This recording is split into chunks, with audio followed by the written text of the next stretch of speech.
Oh yeah. Okay, yes. Like daylight.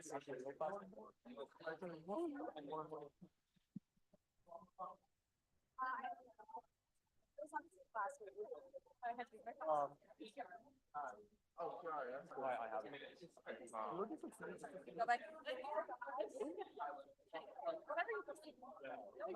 No, you're still. I'm like. Hi, Tommy. Hey.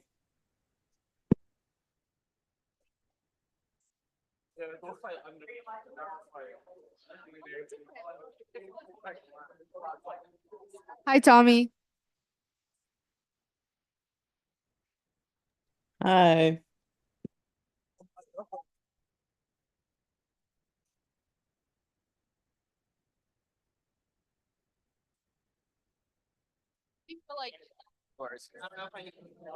No.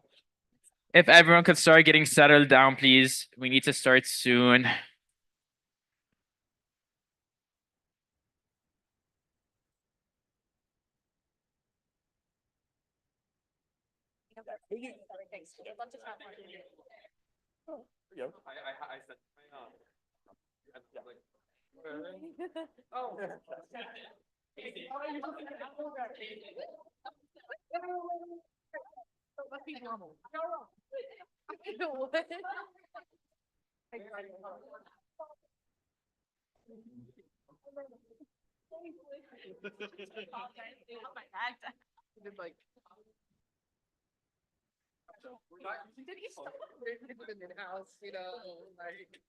No problem. We'll stop. This corner will probably still be. Would we? Once we're transition.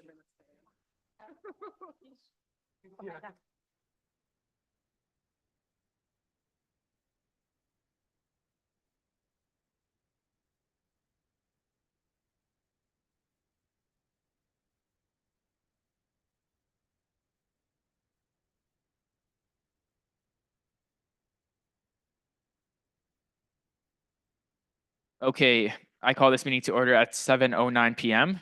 We're going to start today off with a special swearing in of our new Cultural Affairs Commissioner. Oh, Annika, we have you up there with Mitra. We have our Chief Justice Mitra here with us as well.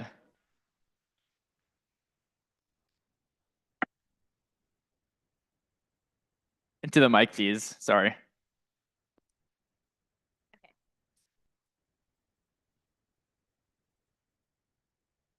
I, Kylan Talbot, do hereby solemnly swear that I will, to the best of my ability, support the Constitution and the bylaws of the Undergraduate Student Association of UCLA. I will, And that I will, to the best of my ability, promote, maintain, and and extend the worth, value, and name of the University of California.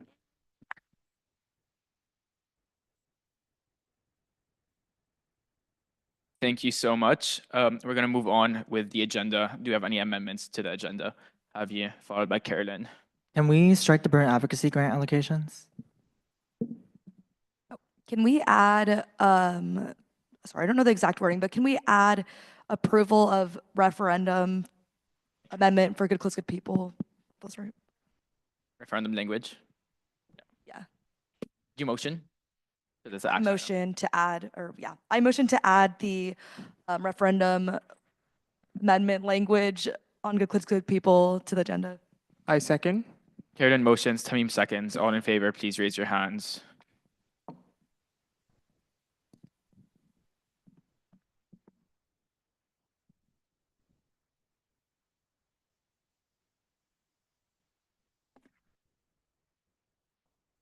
Please lower your hands. All against, please raise your hands. And all abstaining, please raise your hands. With a 14-0 vote, that is approved. Kiara?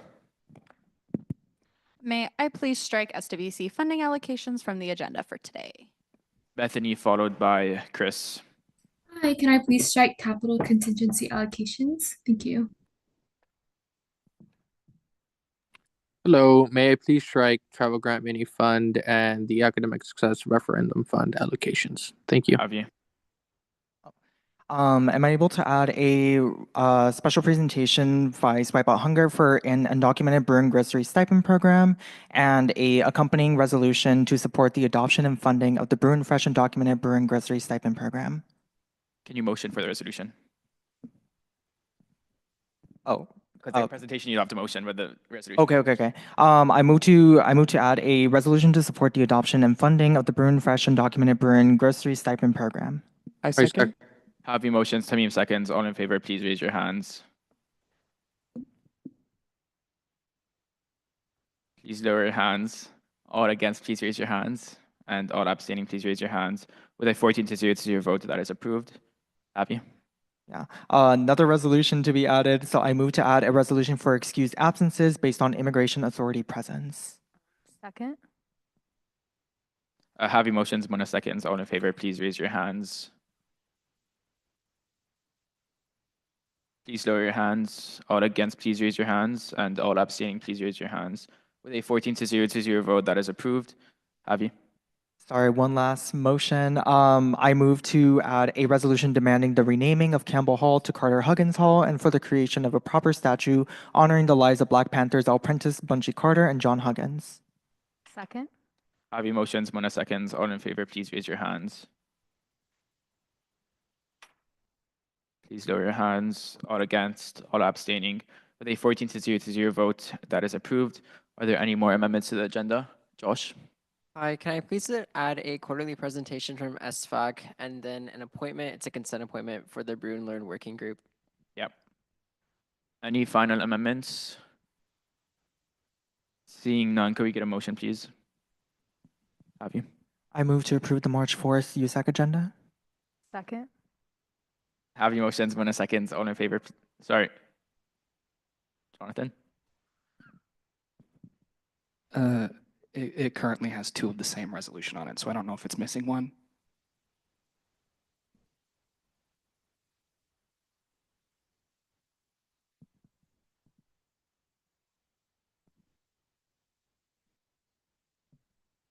All in favor, please raise your hands. Please lower your hands. All against, please raise your hands. And all abstaining, please raise your hands. With a 14 to 0 vote, that is approved. We have minutes from February. Sorry, what was the date? Do you have February 25th. Are there any objections to approving those minutes? Seeing none, we're going to go straight into public comment. Just a reminder for everyone that's with us here for public comment. So we have 30 minutes total. Each public commenter has 2 minutes to speak once. And some of our community guidelines include no dehumanizing language, using gender inclusive and gender inclusive language, and freedom of speech does not mean freedom from accountability. With that being said, do we have anyone here with us that's here for public comments? Leila.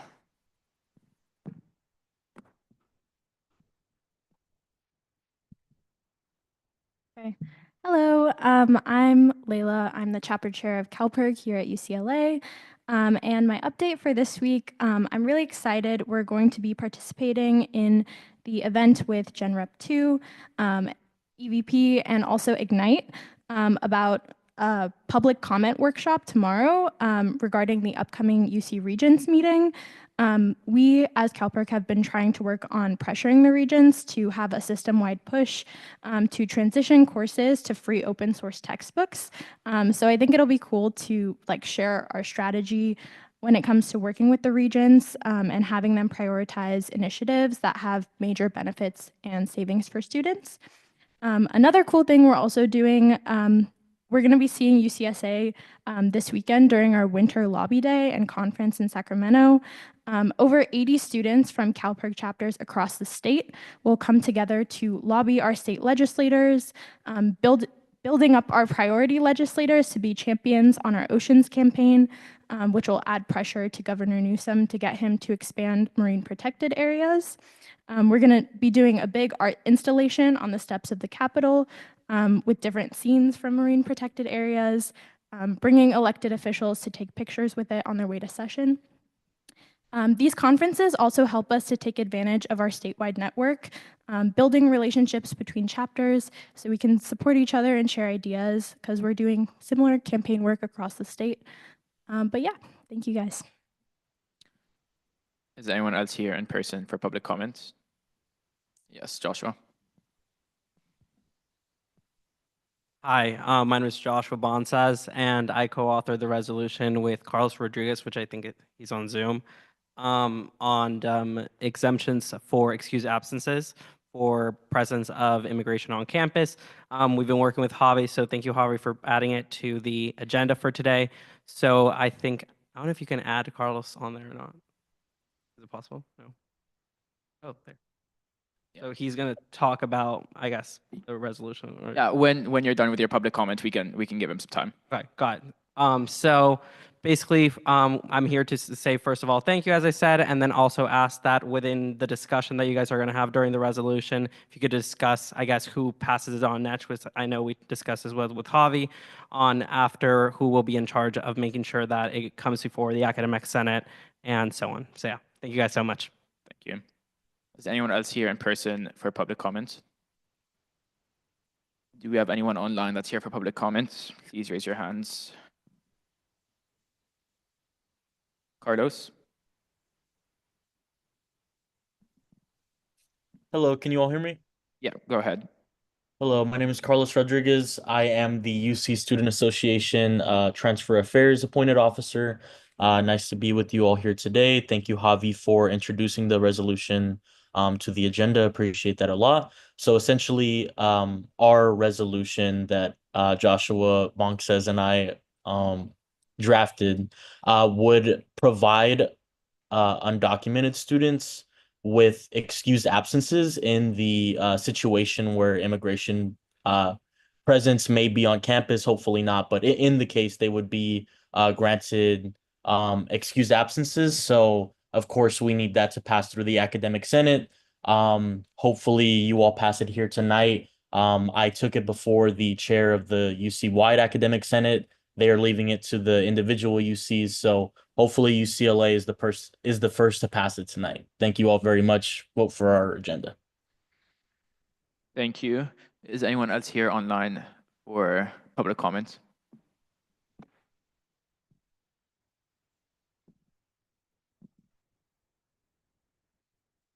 Seeing none, I will end public comment at 7:18 p.m.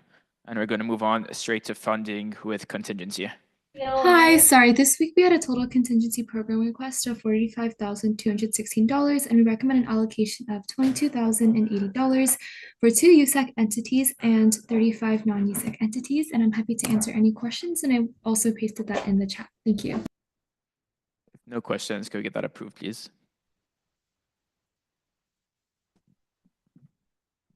Have you? Can't see on my laptop. I move to approve the recommended allocation of $22,080 to 2 USAC entities and 35 non-USAC entities. Second. Javi motions, Robbie seconds. All in favor, please raise your hands.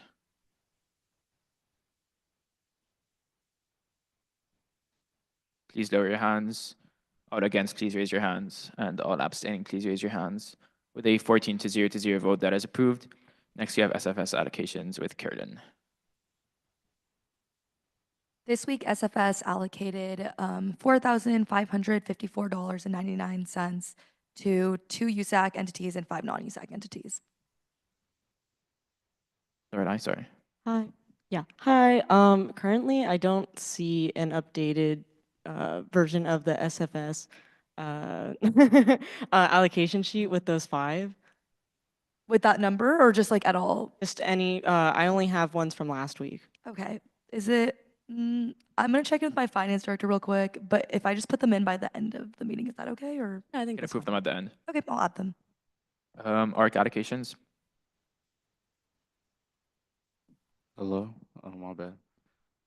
I don't have any updates regarding our allocations right now. Still getting onboarded to a lot of different things, and I apologize for not striking it from the agenda. No worries. That's what I have right now. No worries. TGIF.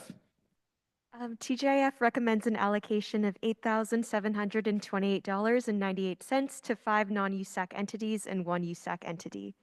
Thank you. Brewing card and laundry grants. Hello, everyone. This week, the laundry grant recommends an allocation of $110 to 22 individuals, and then the Bruin card grant recommends an allocation of $75 to 9 individuals. Is there any opposition to that? Seeing none, we're going to go into special presentations, starting with presentation on need for a student faculty oversight and transparency committee. Yep. Oh, do you have papers for us? Thank you.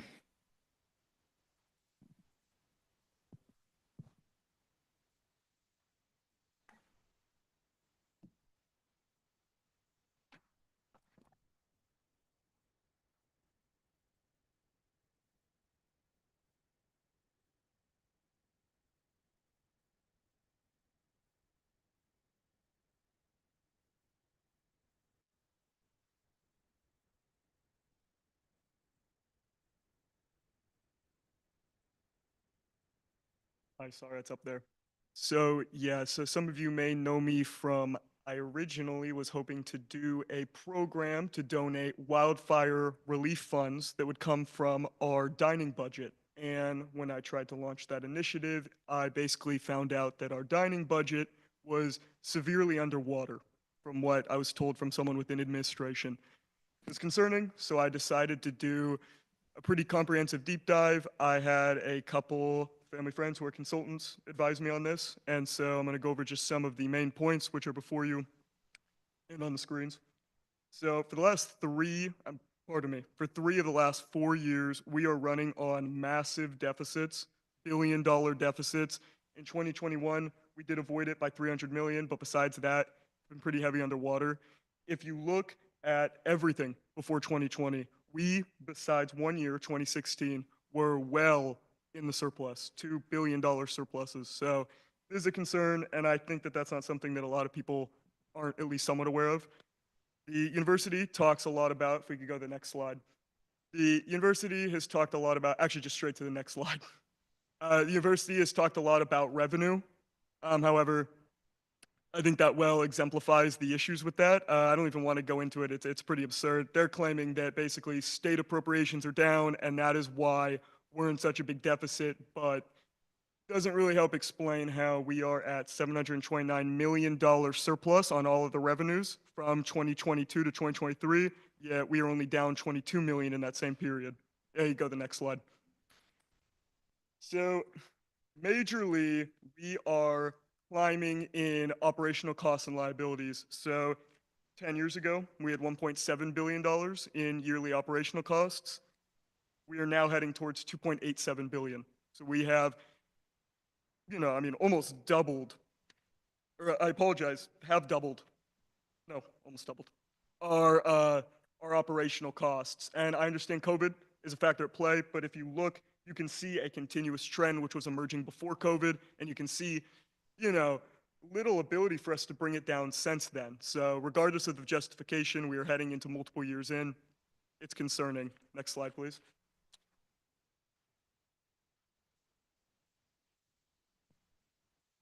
Oh, that is the next slide. Similarly, we are taking in extremely large deferred liabilities. So that is not necessarily something that I was going to talk about much today. I believe that what could be done from your guys' perspective is addressing the operational costs more than anything at this moment. But those are things to consider, and we are obviously heading in an extremely negative trend in long-term liabilities as well. Next slide, please.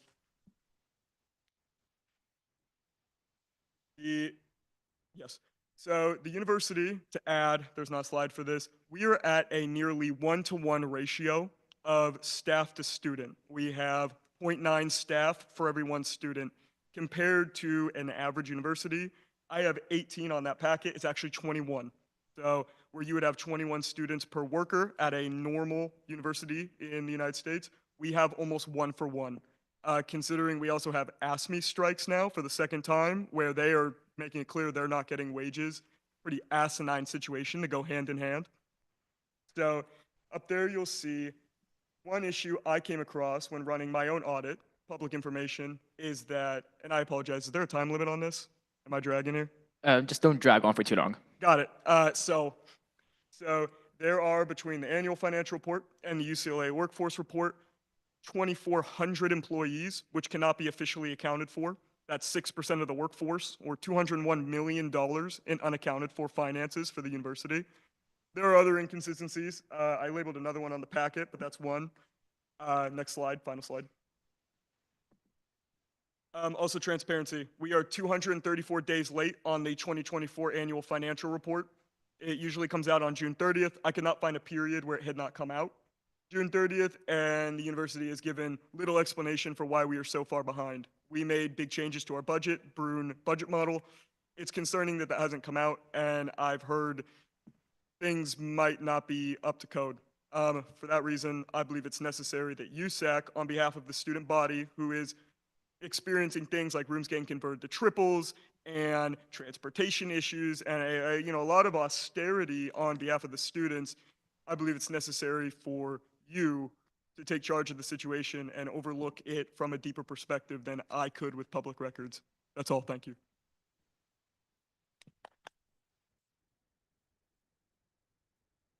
Thank you. Next, we have an SFAC quarterly presentation.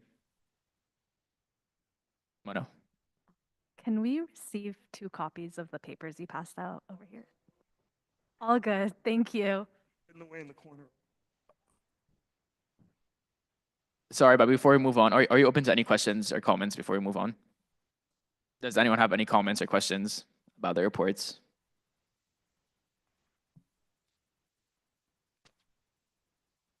Thank you. Sorry about that. All right, no worries. We're going to move on to our SFAC quarterly presentation.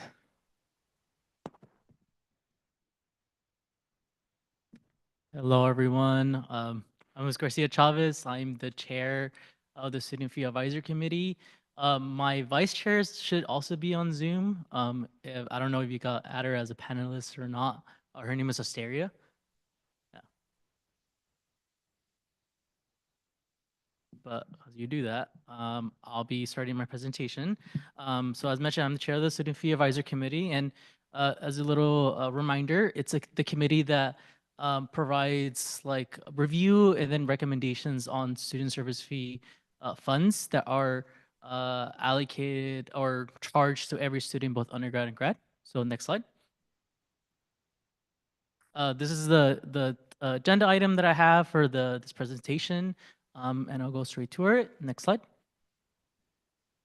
So this quarter, we did something called unit review presentations. That's when all the units who have been receiving student service fee funds have come to SFACT to present on something called their unit review. Next slide.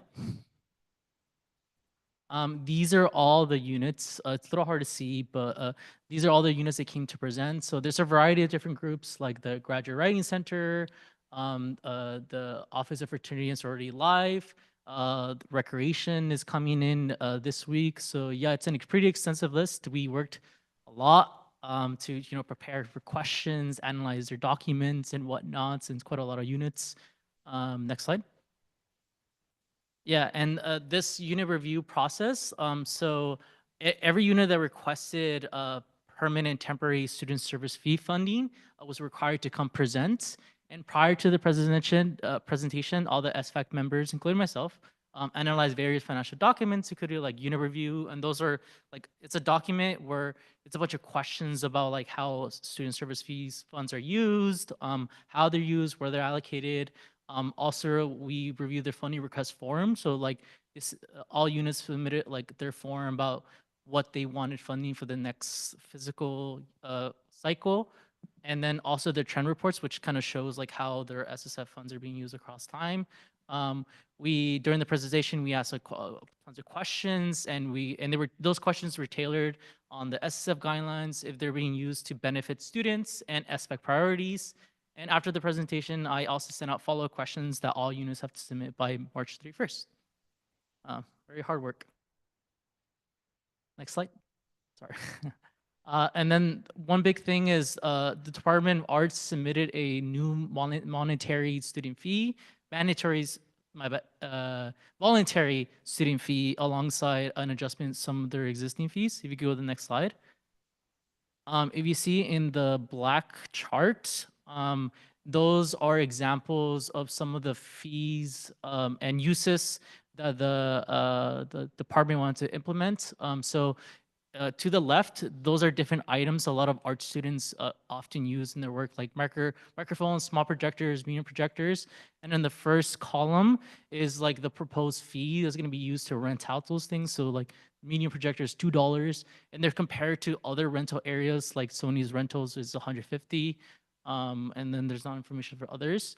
And then at the bottom, there's a chart of an existing fee that's charged for ceramics.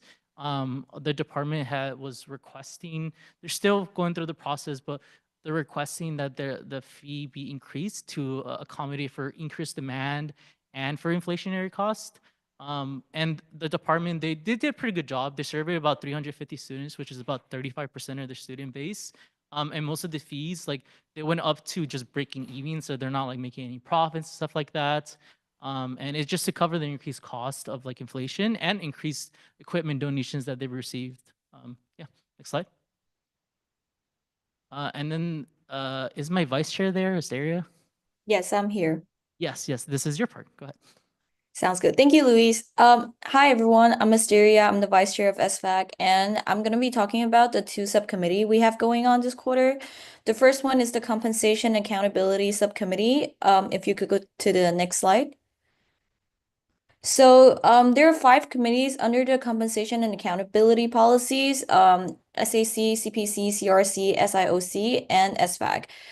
So this and SHAC. So this quarter, we are looking into, since the compensation for student members on these 5 committees have not been adjusted since decades ago. So this quarter, we're looking into how their workload have changed, if there's any adjustment needed to for the compensation for student members. And the rough timeline is that this quarter we are drafting, and now we're in the finalizing stage for the criterias and metrics for compensation review and adjustments. And we have also established contact with more than half of the committees. We're still waiting for CAC and CPC to still waiting to hear back from them. But right now we're on a good good progress for drafting and finalizing the criteria and metrics. And next quarter, we will do unit review in a similar format, like unit review to review the committees under the compensation policies. But mostly it's going to be laying groundwork for next year, because we have submitted a recommendation to adjust the student members' compensation for SFAC members last year, and it's a 2 years process. So this year we'll mostly be laying groundwork for next year's final recommendation. So spring 25 will be working more with the committees under the policy, and all the work that we're doing this year will go into continuity reports this year, and the future SFAC will do more further collaboration for all the committees to establish a really well-rounded analysis that will go into the recommendation next year. If you could go to the next slide. And the other subcommittee we have for SFAC this quarter is going on every quarter. But this quarter we are focusing on some specific work. The social media subcommittee updates for this quarter, if you could go to the next slide. So first of all, we're actively doing member posts this year. Since we have a lot of new incoming members, we're regularly posting on social media to trying to improve the transparency for our committee. We're also doing website updates since it's not been updated since last year. So we're trying to improve the website to include more information about SSF, about SSF allocation, members, and other related parties. We are also drafting, this year we wanted to start a new program that's called Outreach Site Visit.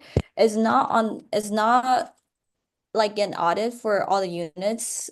It will be more for outreach purpose from SFAC to all the campus unit that receive SS funding to see if the funds are used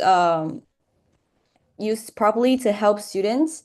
If there's any improvement, what aspect are we doing well with, or what aspect do we need improvements on? So right now we're finalizing the outreach site visit guidelines this quarter, and hopefully we are hoping to send out the documents for our outreach site visit by the end of this quarter, so we can establish actual outreach site visit next quarter in spring 25. And also another thing is that for our social media, it's relatively new, and we're trying to do more content to promote the SSF transparency. So if there's opportunities in the future to collaborate with USAC to promote transparency for SSFUs, that would be great. If you could go to the next slide. Yeah, So now we're going into spring quarter, some high-level overview. I'll give the stage back to Luis. Thank you, Asteria. Just timeline for next quarter, I wanted to give you guys an update. First, and I think most importantly, related to USAC is, so SFAC is gonna start deliberating and making recommendations where student service fee funding should go to, and that will be occurring from week 1 through 5 of spring quarter, tentatively. I think SFAC and me, the chair and vice chair, I think we want to consult with y'all before we start, making those decisions. So I think allocating a time very early in the quarter next year, so to come meet with y'all at least individually or in the setting would be great. So we could get your guys' perspective where you guys think those student service fees should be coming from. Second is we're gonna do more unit review presentations on units that didn't request funding but are still receiving service fee funding to to provide that transparency. We're also gonna do continuity report, which we haven't done in a while, to just show that what type of work SFAC has been doing. It's more publicly available. It's gonna be posted on the website, and there's also gonna be a new chair that's gonna be elected. So hopefully we do it earlier than usual. So then when the chairship is transferred, the chair and USAC already have a running contact beforehand for the end of the year. So there's a stronger connection between both of y'all, between both of the groups before the end of the year. Next slide. One thing I did want to discuss is Bruin access. I have heard it's becoming a big problem because there has been talks about limiting the program, which is a shame. And I kind of want to bring up SFAC's perspective about that. If you could go to the next slide. So the Reasons Policy 3101, it governs how student service fees can be used. And I'm not going to read you the full quote, but in general, they're only used to support services and programs that directly benefit students that are complementary to, but not part of the core instructional programs. And this is kind of what I wanted to focus on a lot. SSF funds, which are charged, student service fees are charged to every student. They can be used to support core instructional programs any kind, except with some very slight exceptions that I'll get into. If you go to the next slide.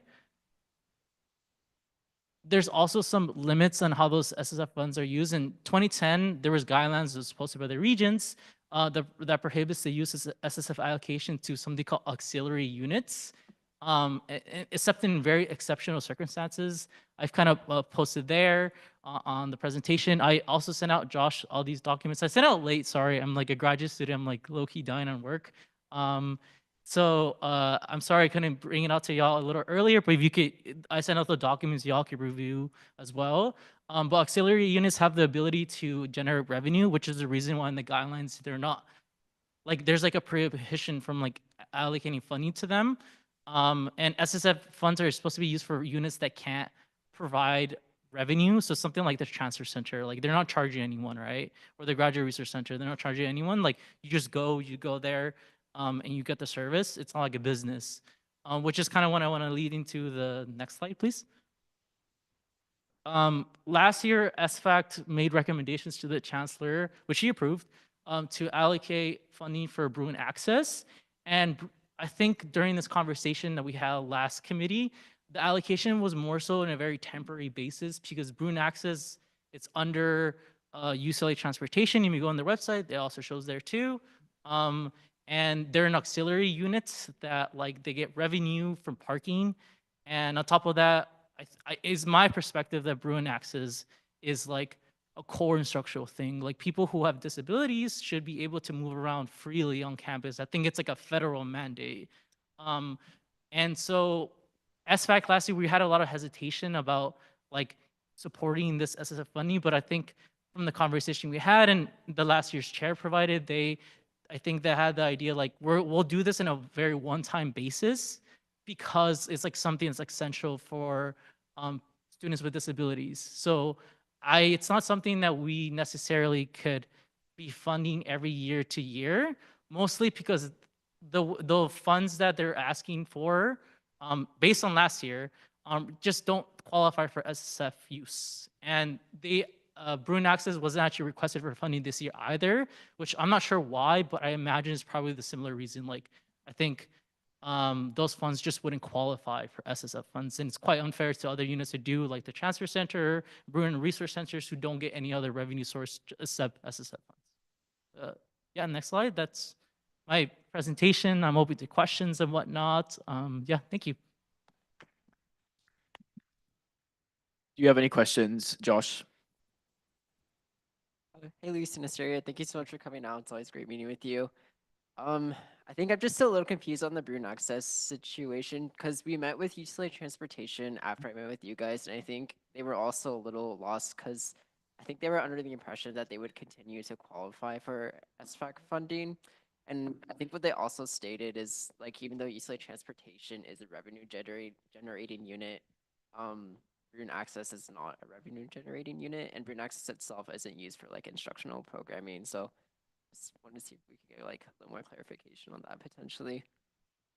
I think it's in a very like gray area too, and I think it's a bit of I think SFAC, the last SFAC, kind of knew that like this would become a discussion if we allocated to it.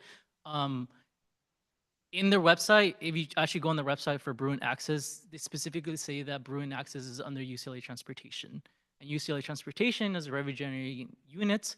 So it feels a little contradictory when it's like being like, oh, Bruin Access is in a revenue generating unit, but what's underneath, what's like dictating, controlling it is UCLA Transportation. Like they're the one that's running the entire thing, right? So like it feels contradictory quite a lot. And you could say that about like anything, like the U1, U2 buses. Like you could say like, oh, they're not really collecting any revenue or like major revenue, like they're for like student service. You can make the argument for anything. And I think that makes a bad precedent because there's things on campus that truly don't get any funding sources, like Transfer Center, Bruin Resource Center, that they don't charge anything. And I think Bruin Access is an essential service, but it's under a department that does have funding sources that they get from parking.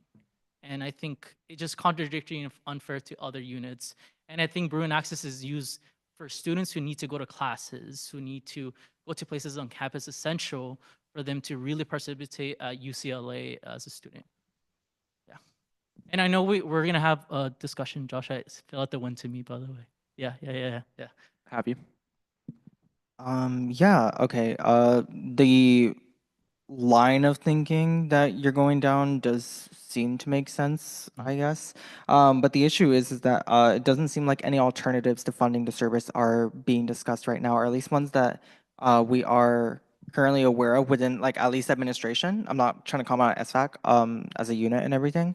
So just kind of want to see if SFAC funding is essentially going to be gutted for Bruin Access and everything, what in the background is happening to ensure that those services are still being well funded. I understand that it can be a bit unfair to other units, but this is by far like one of the most essential services on our campus. Like it's quite literally like one of the only reasons as to why like certain students on our campus, especially those with mobility issues, are even able to hold jobs, to be able to attend their classes, to be able to have a social life here on campus. So just kind of want to see what work is being done in the background to help address that. I'm be honest, I'm not sure. That's why I think me, Josh, and then a UCLA transportation person are gonna meet about that. Just from the perspective of like SFAC, from what we know, there was no submission for funding requests for this cycle.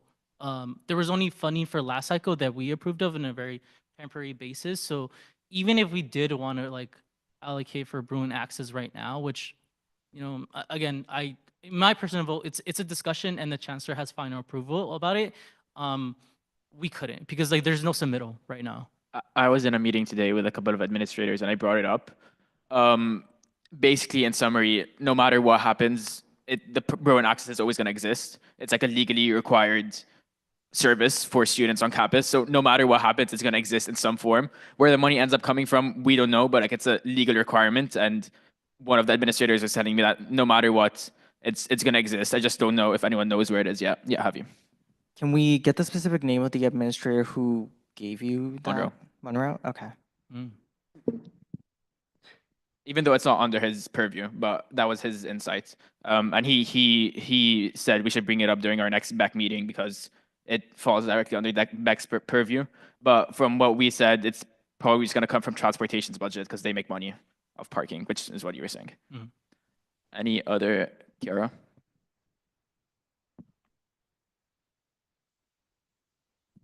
There it is. Hello. Yeah, I echo the sentiments both by Josh and Javi this far. I guess I would love for if you could clarify a little bit more the jurisdiction of SFAC and how that may like limit support again for like if you already have given funding to a proposal or like a request from, did you say it was Bruin Access last quarter that you guys approved? It was, so I think the administrative vice chancellor, not sure exactly which one, but they submitted it for Bruin Access. Okay, so since that was approved in the past, what would that, how, could you explain more why there are limitations moving forward to whether it's still continuing funding as, you know, again, I'm glad that it will continue to exist, but it is experience, you know, as we've discussed with, I'm sure you guys have discussed in your meetings, it is experiencing, you know, lack of financial support to be able to, you know, support a wide range of students who need it on campus. So I guess since there has been approval for funds in the past, I guess, yeah, if you could explain a little bit more why there would be limitations going forward to continue that funding or even find ways to see if we could say, you know, increase that and such. Again, it was my mistake for not sending those documents early. My bad. I'm so sorry for y'all to have been able to review. That's totally on me. But in the document, in the SSF guidelines, which yeah, it's you go earlier in the slide as well. Y'all can see it. There's an exceptional basis like language inside the guidelines that I think allows some flexibility sometimes. And last year, SFAC collectively, it's not just me, but like SFAC, which is made of like graduate reps, undergrad reps, administrators, professors, faculty, etc. I think we kind of made an agreement of being like, okay, like this Bruin Access last year was considered like a pilot program. They were trying to kind of like run it and like see like how it was gonna go. And we thought it was pretty like essential for the moment that we're kind of like, I think we collectively came to a consensus being like, okay, we'll fund it this year to allow for that pilot program and for that need to be served on a temporary basis with the understanding that this is probably not gonna be funded like for the next couple of years. Based on an ability in terms of funding or because of what is written in the guidelines? Because what is written in the guidelines. So could there potentially be a guideline change to include them in so that they could and have like long-term financial support? That would have to go to, for the guidelines, you have to go to like UCOP and the regions, yeah. Any other questions? Thank you so much for coming. And if anyone has any other questions, what's the best way to reach you? Oh, you can ask Josh. He's in contact with me all the time. You can also email me at the sfacchair@sonnet.net. But just ask Josh. He has my email. Yeah. Perfect. Thank you so much. Yeah. Thank you. Next, we have FSC's financial transparency viewer. Nico. Hi, everyone. Can I be promoted so I can screen share, please? And then also, I'm gonna move over to where Carolyn is, because if I can hear myself in the speaker and I hate it. So.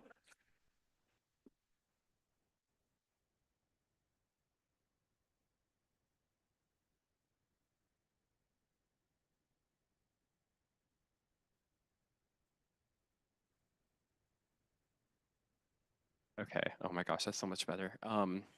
That speaker is super loud sometimes, so that's why I was like, I didn't want it. Anyway, so something that FSC has been working on since I was a freshman in FSC, so like 3 years now, is financial transparency between USAC's $10 million budget and the student body. So that's kind of what this is about. Oh, I need to send a request to screen share. I'm sorry. But anyway, it's kind of what it's been about. It's been a huge part of my campaign when I ran almost a year ago now. And then after South Bay, our retreat, it seemed like it was a huge part of a lot of our platforms. So this is like the first phase of transparency. So anyway, I'm gonna screen share. Here is, for reference, perfect. Here is our current transparency, like financial transparency we have, which is the SGA budget report. I'm an accounting minor and a financial math major, and this like accounting is my future. And I still I forget how to read this every week, and I sit down with my director, who's also like finance person, and I'm like, okay, let's like figure out how to read this all over again. So it's like confusing, and I won't like toot my own horn, but if I'm an accounting minor and it's confusing for me, I bet it's confusing for a student body as well. So with my director of financial transparency, along with the webmaster Aniket, we bring you our first stab of financial transparency. Is it? Wow. We're still working on the color scheme, but this is all temporary. It's a very like big asterisk. This is a work in progress. We have been like coding. Well, I haven't been coding, but people have been coding on this for like many months now. And then every time I ask for an update, they start talking to me about HTML files, and I don't know what that means. So it's been a work in progress with a lot of people. But anyway, here's like our expenditure viewer. It has like our fun little USAC budget, which apparently went up 5% since last month. I don't work in progress. And then our funding approvals. This one is actually accurate. It lists off every funding, like all the funding approvals we approve each quarter. So last quarter we did 462. So that's 462 student orgs or individuals that benefit from our work. So that's pretty cool. And then our student fees, which is how much each student pays. Kind of expensive, but alas. And then we can skip the message from the commission because that's also a work in progress. But anyway, down here is where it gets exciting. This is kind of like where we have our actual financial transparency. If we start with student fees, I'm sure, well, you all pay student fees and you all understand that they're kind of annoying. And they also are like just random words like Spark. And then like there's nothing. Like what's Spark? I don't know. But we are getting there. So if we click on USAC fee breakdown, this lists all the USAC fees, or like all the fees students pay that go towards USAC. As you can see, it's long. Students give us a lot of money. But anyway, we took this from that spreadsheet we approved over summer all those many months ago in one of our like 4-hour meetings. So, and then we made it like a little bit more fun to look at because now it's colorful and like spaced out more. But here you have like the fee amount that each fee costs and then how much it comes into like income per quarter. And then our total. And then here is our fee descriptions. We are researching every single fee and trying to figure out where it goes and what it benefits. And our goal is to link each like commission or funding body or project or like whatever the funding goes to. So like if I'm like a random UCLA student, I'm like, dang, I just paid $10 in membership fees. What does that even mean? Then I could go here and I can be like, oh my God, that went to, I don't know, like Adam's office. So kind of cool, kind of cool. I mean, like some of them are kind of self-explanatory. Like we all know where Bruin Bash fee goes. It goes to Mr. Robbie, but other ones like are not so clear. So, oh, and CAC, yes, yes. But you know, it's gonna be a lot clearer, hopefully, in the next few weeks and maybe in a few months as well. And like also we know where good clothes, good people goes. But like other stuff like social justice, like that's kind of more open-ended. You say wellness. A lot of students don't know. Like we know a lot more of this than students do, obviously. So we want to make sure that this is like clear to all students. So that's the USAC fees. That one isn't as fun. And then the campus fees. This is where it gets messy. Work in progress. There are so many campus fees, and then you click on one, and then you research one, and turns out it's like 20 shammed into one like little line item. This one is fun. This is like the work in progress section, but students pay a lot in campus fees, and no one knows where it goes. So we're gonna find that out. We're gonna find that out. And then these three things are like future items: budget income, budget expenditure, and then 3-year budget comparison. That's for the future, so we don't have to worry about that. Where I spent most of my time is our funding bodies, because I think that's the most important to get off the ground since so many student orgs and so many commissions use funding bodies and even individuals use funding bodies. And they're like, I think where a lot of USAC work and money goes towards. And in my opinion, they're the most important part of our jobs. So anyway, funding bodies. Right off the top, Community Service Transpo Fund. We like went through all your guys' guidelines and we summarized it to kind of break it down into like the very major like bits and pieces people need to know when they're applying. Since like some of the guidelines are like 20 pages long, so we just wanted to make it like summarized. It also has like the timeline, the summary, the purpose, who you can email. Right now we're working with Lorelei actually to get the total fund value. So we're hopefully going to be able to like show how much money each fund has, like its total budget. And then if you scroll down here, it has every single allocation that we took from the that spreadsheet we like put all of our money on. You know the spreadsheet, the authorization sheet. We have all of the line items here. So if I'm like a random little student org and I'm like, whoa, what's CS Transpo? Boom, all the information, all of their previous allocations. So then I could be like, if I'm like applying for food, obviously I wouldn't go to the one that's only funding transportation. So it's like kind of explains it more. It might be a little bit obvious, but it's kind of, we're trying to make it as black and white as possible. And then we also have fall. Once we get the total income, the total fund value, at the bottom, we're going to display the remaining funds. Because a lot of funding bodies run out, like BOD, we're running out.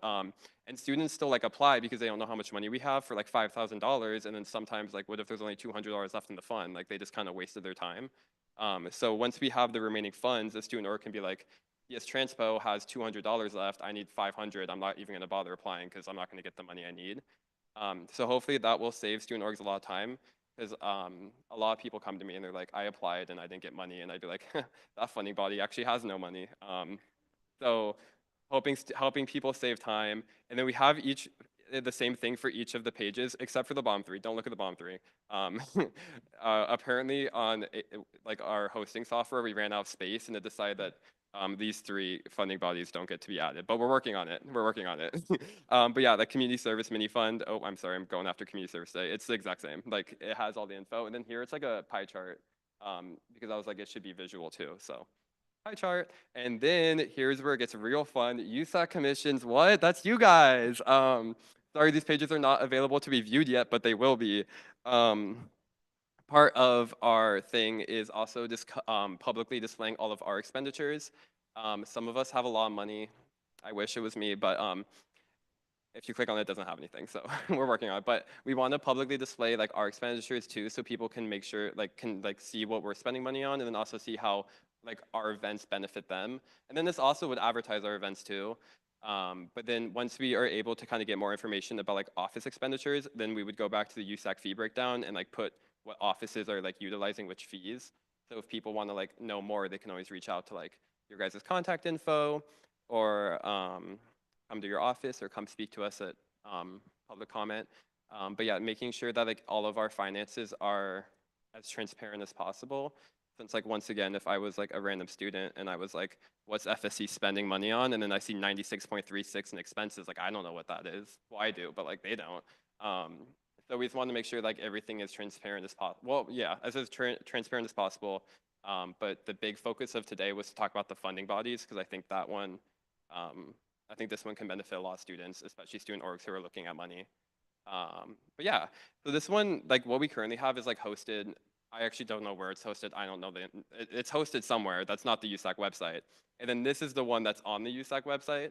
However, this one, like I don't know the USAC website and FSC's financial transparency viewer apparently don't agree, because like you click something and like sometimes it opens and then sometimes it sends you into this like a weird error page, and then also like everything's overlapped. So the one on the USAC website we're like still getting through bugs with the webmaster Anikit and my coding people. So that's why we have this like other one that I'm like have separate. But yeah, that's kind of like what we're working towards. I just wanted to show you guys. So yeah. Javi, followed by Ramsey, followed by Robbie, followed by Mona. Sorry, you showed a cool thing and I want to know all about it. Yeah, so just okay, so quick question. So for I know like this year is currently being managed through a partnership with FSC and our webmaster Anikit.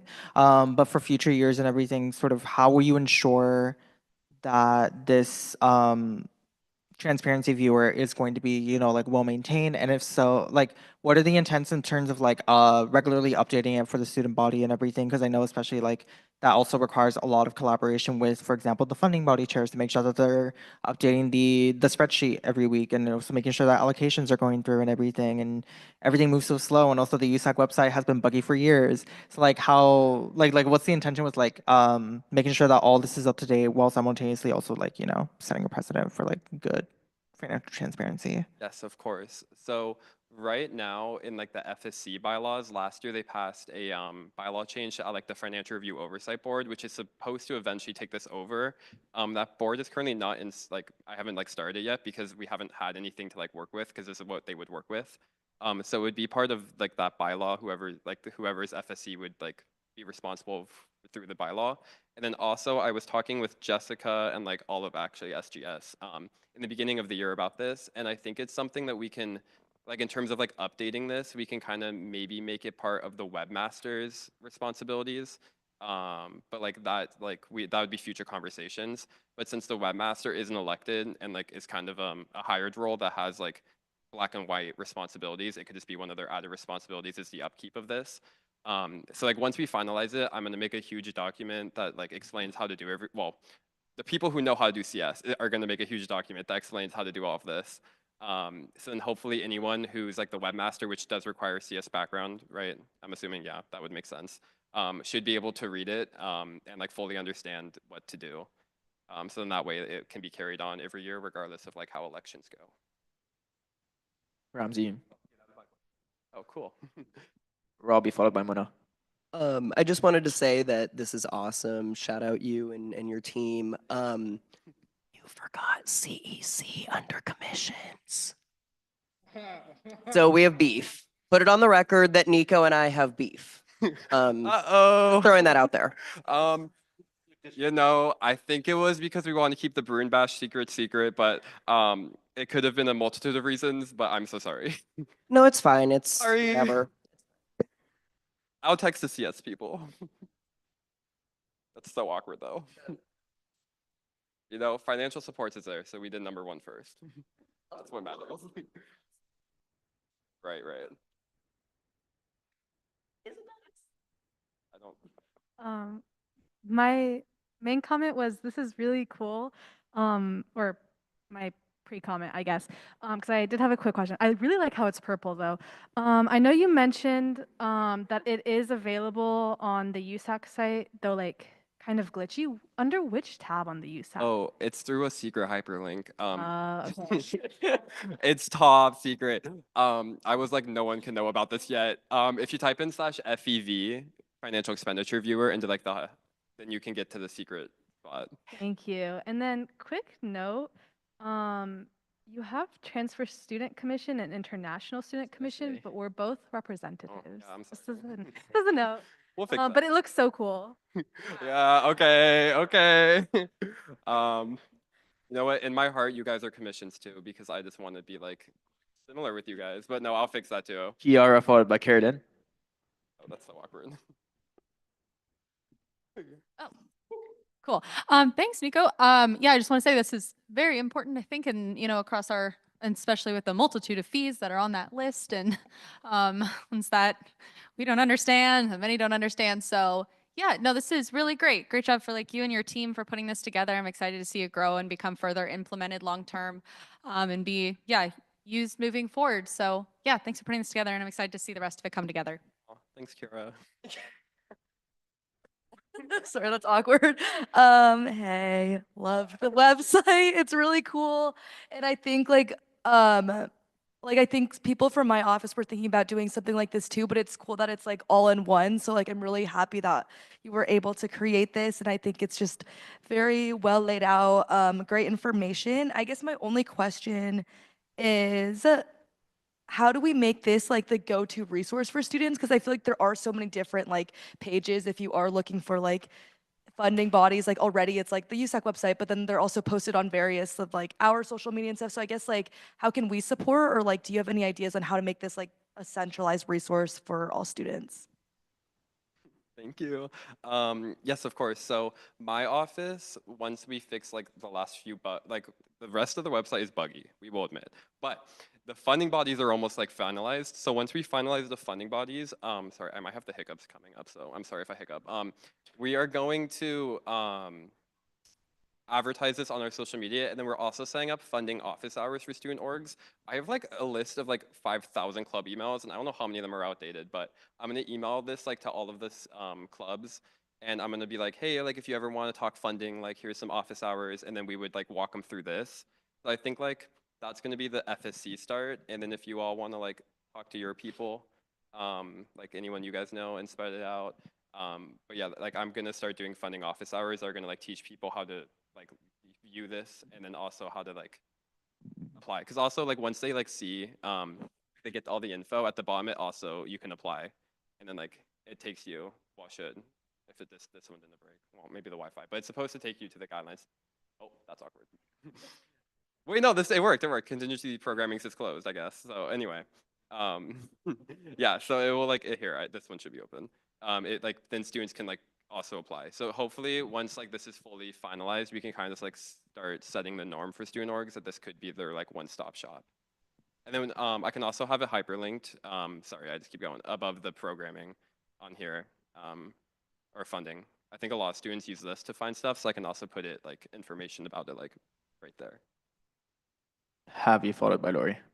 Yeah, sorry, I have two questions. The first one, okay, so the first one is, so if funding bodies like for example, in EVP, our Bruin Advocacy Grant, like director, Lily, wants to make their own website and like essentially have like an application tracker for orgs that do fill out the application for BAG, and are awaiting like their fund distribution and sort of seeing like where the allocations are in the process. Will there be a way to sort of like incorporate that into this website and everything, even if it is like an external thing that is being coded with its own HTML files, which I also don't understand because I'm not a nerd. But yeah. Yeah, of course. If like anyone has like any information they want to add about any funding body, we could like link it on. So if it'd be like an external website, I guess we just like put like a little link in the corner or like at the top or something. You know, as long as the HTML file like works out, but we can put it in. Yeah. Yeah. And then second quick question. Yeah, so also on the student fee like transparency side of it, some fees are like opt out. Like for example, the UCSA fee for UC Students Association is an opt-out fee. Will there be like any sort of special markers to sort of denote that so students also like have that option as well if they would like to like leave a certain fee out? There will be now. It's on the list. Lori? If you could please send me the link when it's ready, I'm happy to put it up on our reservation webpage because of events. Also, maybe send it to the events office, and probably going to steal Orlando's thunder right here, but Seoul has a newsletter that they could probably put it in. Oh my gosh, thank you. Orlando. Thank you, Lori. You did not steal my thunder because I forgot about that piece. So thank you, Lori. That's why we make a good team. The other thing I was going to mention, in addition to the newsletter, the My UCLA database that Seoul maintains would probably benefit from that. Touching base with, if you want to, Chris Capolola would be the one to talk to, but if you email me, I'll help coordinate that. Sorry to add another. No, you're good. I'll add to the list. Thanks. Any final questions or comments? Thank you, Nico. Thank you. Last but not least, for special presentations, we have the Undocu Bruin Grocery Stipend Program presentation. I believe we have people from EVP.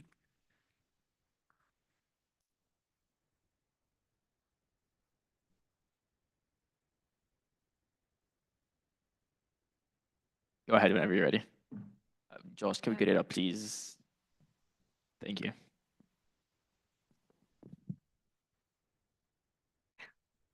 Okay, hi, I'm Melissa. I'm the advocacy committee head at Swipe Out Hunger. Go to the next slide. We're here to talk about a proposal that advocates for the establishment of a grocery stipend program for undocumented Bruins. Rates of food insecurity in the undocumented student population are particularly high, especially because they generally do not qualify for federal aid or CalFresh. Undocumented students are also not eligible to hold campus jobs, And all of these factors contribute to severely restricting their access to financial support and thereby food. CalFresh has in the past proven to improve the quality of students' lives by drastically reducing food insecurity, which further improves their health, academic, social, and professional outcomes. The proposed program will help food insecure students that are not eligible for CalFresh also gain this support.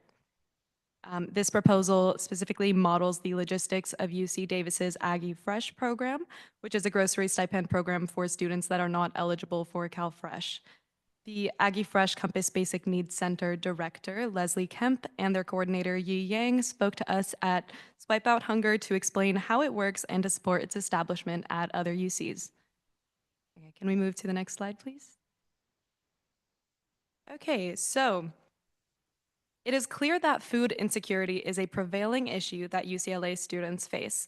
A recent study reported that up to 40% of UCLA students reported food insecurity, and this was supported by the 2024 UC Undergraduate Experiences Survey, which found that 37% of all UCLA students face food insecurity.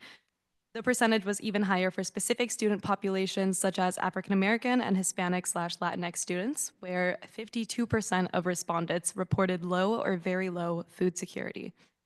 Food insecurity can cause students to make difficult decisions about when and what they eat. The survey also found that 24% of undergraduate students didn't eat when they were hungry, and 34% didn't eat nutritious and balanced meals because they couldn't afford to. Of the students that reported skipping meals, 30% reported skipping meals every single month. Financial stress is definitely a big problem related to food insecurity, as many of these students reported being concerned about other payments, such as housing costs for the academic year. Ensuring that all students, even those who don't qualify for the current programs that are available, can afford to eat healthy meals when they want can help to relieve these anxieties.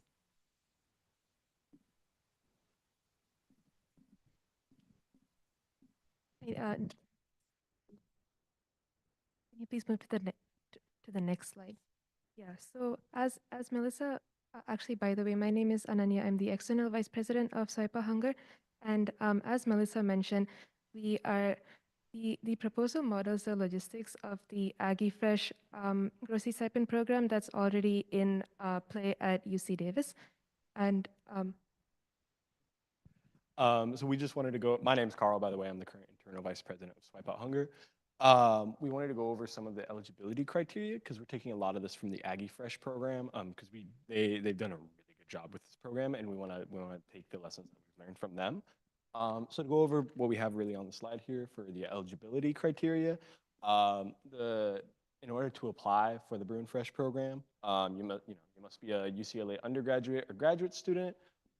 Students must fall under the categories of being a U.S. citizen, under the AB 540 non-resident student status, where it's non-resident students who have been exempted to pay, who have been exempted so then they may pay in-state tuition, and undocumented students. So in order to do that, the program looks at the California DREAM application or the FAFSA, and it's required. And for students who go through the FAFSA, those FAFSA recipients need to verify that they're ineligible for CalFresh because this program is designed to be a replacement for CalFresh for students who don't qualify for it. They must have either no university meal plan or one of the lower meal plans, such as 11R or 11P, which that provides less than 2 swipes a day for a person. And then they must fall under the gross monthly income limits based on household size. Those exact numbers are to be determined, but we want to base those probably off of what CalFresh uses to determine how much they give out. If we could move to the next slide. so explaining the steps of how this actually works, I've basically listened to how UC Davis goes through different categories of administration to make this work and finally get the money to students. And we looked at how we could replicate this at UCLA. And at UC Davis, Aggie Fresh is a body under the Basic Needs Center that works on all of this. But Swipe Out Hunger works closely with the Economic Crisis Response Team on campus, and they have graciously agreed to do the part of what Aggie Fresh would do. The good news is that a large part of the like how this works is automated. ECRTs already they already have a lot under their belt of giving aid to students. So this would be additional work on them. It may require the appointing of an extra staff member, but overall, because most of it is automated, it's not as much extra work, which is why they were more willing to support this, in addition to how they feel about the basic fundamental issue that this proposal targets. So about the steps, so I know that the text is really small, but I'll try to explain it. So first, staff compile a list of eligible students for the program using information from financial aid. So every time I say staff, that essentially means ECRT. So how they do this is that they will contact the financial aid office, and the financial aid office will look through different students at UCLA and make a list of students that could qualify for Aggie Fresh by first checking if they have a CADA on file, because a CADA status indicates that they are eligible to receive financial aid, which is required because that's how the award is disbursed, but they are undocumented students because they don't have FAFSA. So this is a nice way of confirming a student's undocumented status without making it public, which is something that we'll address later. And also to confirm if the student has a lower or no meal plan, ECRT can contact dining, and the financial aid office will also look at if the student has space on their financial aid award, because I guess you are allowed to receive as much financial aid equal to your cost of attendance. And if you're already receiving that much money, you are not eligible to receive additional money for the grocery stipend. So if you have space, that means that you're eligible for Aggie Fresh. And then financial aid sends this list to ECRT, who then contact these students and ask them to fill out a Google Form survey, basically confirming a lot of the eligibility criteria that Carl was talking about. Are you a student? Are you fully enrolled? And all of those other things. And then after they sort of confirm this, they send a more refined list to financial aid. Over here, they include they include the metric of the total amount requested, which is based on the month of application. If a student applies at a certain, like if this is the beginning of the year, and let's say a student has 9 months left where they can get Aggie Fresh or Bruin Fresh, and you get $292 a month for this, it'll be 292 into 9, and that number is what would be the total amount requested. And that is included, and that's sent back to financial aid.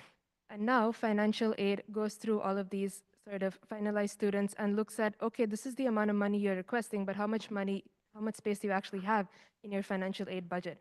For example, if a student is eligible for $3,000 worth of grocery stipend food, but they only have $2,000 worth of space in their budget, that's the only amount that they will get, because you can only go up to the total amount of your cost of attendance.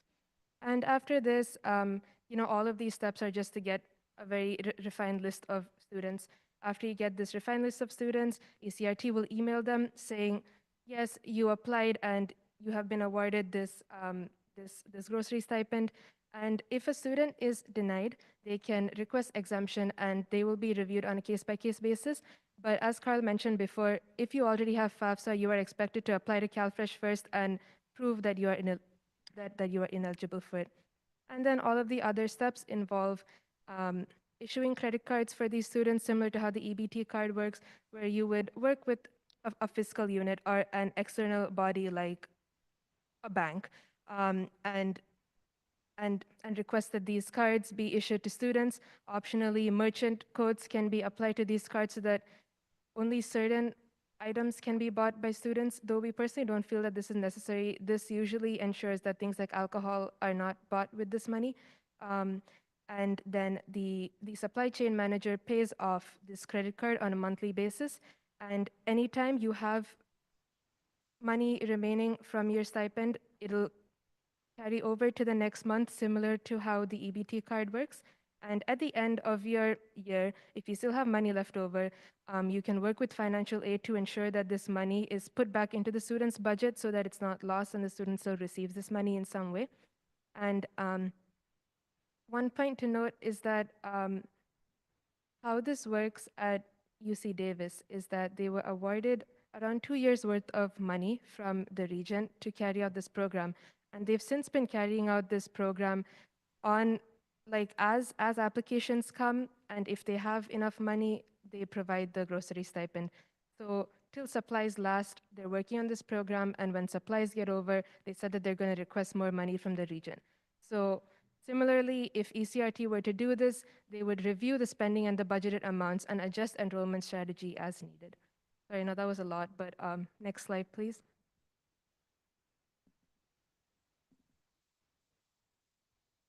Yeah. Additional requirements. This is what Aggie Fresh does. So we just included in the proposal, though we don't feel that this has to be implemented at UCLA if it's very difficult to implement. But Aggie Fresh also requires students to participate in a professional development course and complete pre and post surveys as a part of getting the grocery stipend. And something to note, which is very important, is that because the award is disbursed through financial aid, it's required that the student either has a FAFSA or a CADA on file. And people who, like DACA recipients with a social security number have FAFSA, but most undocumented students don't have social security numbers. If they do have CADA, that's good. But at the end of the day, we have to develop additional direct food distribution programs to help students who don't qualify under either of these, because they will not be able to get the money from financial aid. Next slide, please. And one more thing that we feel is important is to address the stigma and fear. While speaking to the Undocumented Student Association and IDS at UCLA, we asked them if they would be open to this program. They said, yes, of course, but there is a big fear, and this is very understandable, that joining this program, it might put these students at risk of getting targeted because it is something for undocumented students, especially in the current political climate. And something that we thought could address this is similar to how Aggie Fresh is just Aggie Fresh and not undocumented student grocery stipend program. Though most students using this are undocumented students, this could just be named as Bruin Fresh without any connotation of saying that it's undocumented, so that this just maybe helps these students who want to apply for it feel a little better about it. Additional measures that could reduce the targeting is how the students don't actually need to provide any additional information than what is already on file in their financial aid or their dining records. And as mentioned before, the list is first generated by financial aid, and then it'll be ECRT who's reaching out to these students. So it's not like, though there would be, I guess, a website about this, it's not something that's exactly being advertised openly. So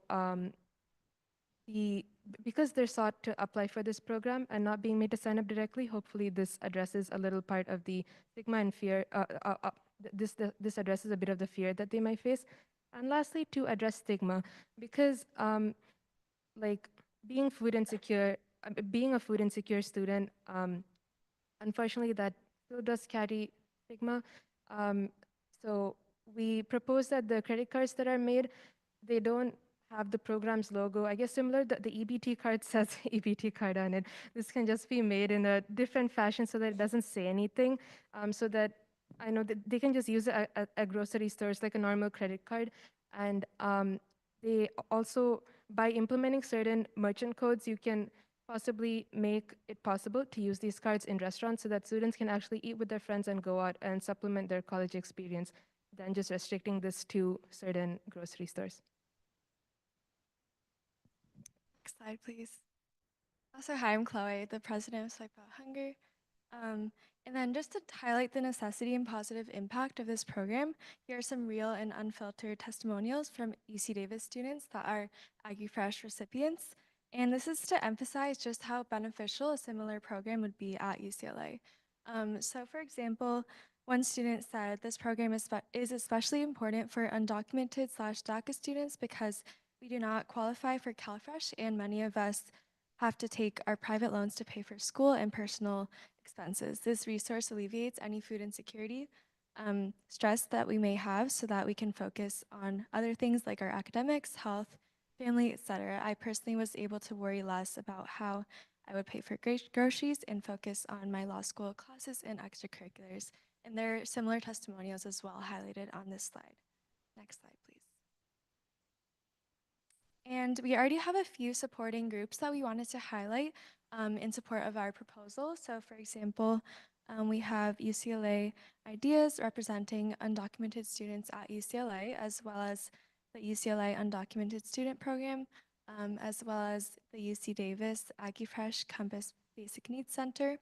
And as Ananya mentioned earlier, the UCLA Economic Crisis Response Team have also agreed to potentially take on a role similar to AggieFresh coordinators, so they would be able to handle the administrative and logistic aspects of the program. And we also have support from some of the USAC offices and other basic needs orgs, and we're hoping to continue to grow the number of student organizations and other basic need groups that are in support. Next slide, please. So some other things like previously mentioned, but we really want to highlight and emphasize these. Specifically with everything going on, the fear that undocumented students would be targeted by signing up through this program. As mentioned, this program operates on only the information that is already available within the UCLA Financial Aid Office. So, you know, it's a very valid fear, but we only use the information that's already on file in order to determine eligibility, in order to disperse these funds. So no new information is being requested, publicized, or anything in order to ensure the safety of our undocumented students. And again, it's being marketed as a program for UCLA students who just don't qualify for CalFresh, not specifically undocumented students. And additionally, with cards that are not labeled, big old like undocumented grocery stipend program. Like we do not want to have this program put those students in danger. You know, another thing too is, as was mentioned, we don't really feel it's necessary to be monitoring students' use of these funds, but it is an option that can be discussed later on. It's just something to keep in mind. But we don't want to limit students' ability to use it, specifically, especially at restaurants. You know, we want students who, even if they're food insecure, they still have a right to have those social experiences, to have those college experiences. We want them to still be able to have those. We could go to the next slide, please. So next steps for us, and a large part of the reason we're here, you know, we've been working on this proposal since the beginning of last summer. And I also want to shout out Ananya too. She's been amazing with leading this program and reaching out and getting all the information, getting all this. You know, right now we're at the point, we have a proposal. We've shared it.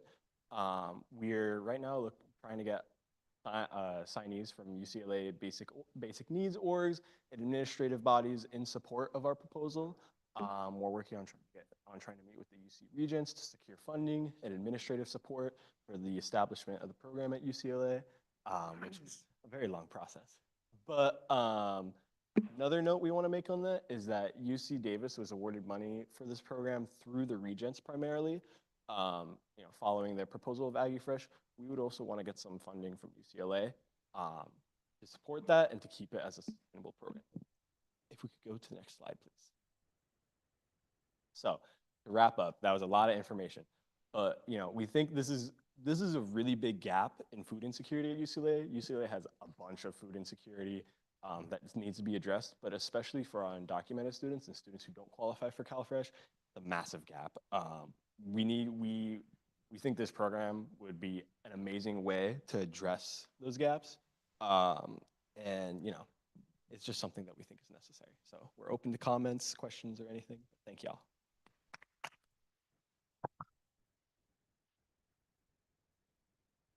Thank you so much. Does anyone have any questions or comments, Ramsey? Yeah, so firstly, great presentation. And you guys can go ahead and add GR3 on the list of supporting groups. Thank you so much. Yeah, of course. And then also for the question, I guess I was just kind of curious because I know there's like an income qualification to be able to qualify for the program. So, and I apologize if you guys already mentioned this during the presentation, but Like if it comes to somebody who's borderline between like qualifying via income or not qualifying based on their income, then is there any like sort of kind of leveling offs that it kind of kind of instead of like immediately dropping off once you hit a certain income threshold, is it going to transition slowly, or is there like a plan in place to make sure the students aren't worried about like being slightly above the income threshold? Yeah, this is just me assuming what is done, but I can definitely follow up with Aggie Fresh about it. I assume that if someone is above the income threshold, even by a borderline, they would other people would be given preference to enroll in this program, and then the first person would be assessed on a case by case basis. And I feel like if someone is awarded the grocery stipend at the beginning of the year, their income won't be checked till the next year. So like you are set for that year, and then every year you have to reapply, and at that point you'll be evaluated again. If that makes sense. I don't know if I addressed your question. Yeah, I think that answers it. Thank you. Kiara. Just want to say, excuse me, echo great presentation. Thank you guys for being so thorough with the logistics and everything. I'm sure a lot of research went into that. I just want to say if there's any way that we can support in terms of outreach of getting more support toward it as it moves further in the process, please feel free to let us know. Appreciate all the communication so far about it. And yeah, if we can support it all with gathering more entities toward it, would be happy to. Thank you. Have you? Yeah, actually, shout out Jehan Sherry in the EVP office for getting us this presentation and helping us get into the Regents meeting to present this. So yeah, we are very glad to be working with USAC because that connects us to the Regents, hopefully get money for it. And also thanks everyone. Like I feel like everyone supported this as seen in the previous slide. So thank you so much. Have you? Yeah, hi y'all. Again, great presentation. So proud of y'all that this is finally coming to fruition. Yeah, my only concern, and this is just because I'm like not as familiar with the AgriFresh programs like specifics, but since the model is going to be ECRT works with financial aid on this, and we all know how terrible financial aid could be as an office in terms of disbursements and everything. What measures are going to be like two-pronged question. One, like what measures are going to be like put in place or that y'all are aware of from the original AgriFresh program to help ensure that like these requests for like the grocery stipends aren't, like basically put on the back burner by financial aid as they're dealing with like a million other things. And then the other question is because ECRT is historically like a very small office with very low staffing, is there a part of this like proposal that would sort of help necessitate like a need for further discussion about like hiring within the office to help with the increased need that would come with implementing this program? Yeah, for sure.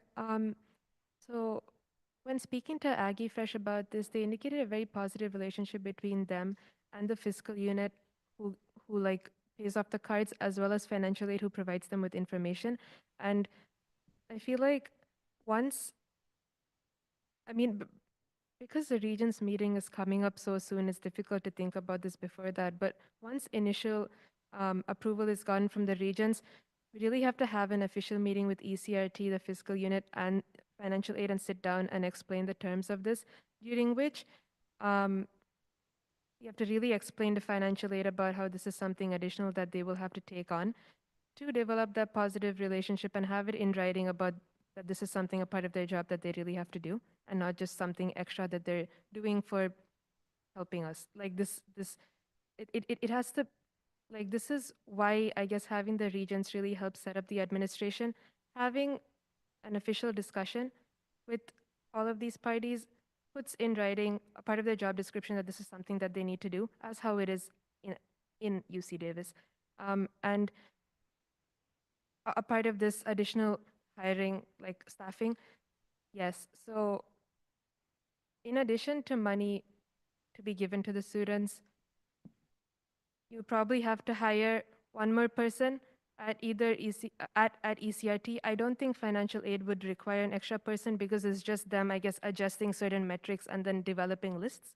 So someone might have to be employed at ECRT, but someone was recently employed at ECRT, Maggie.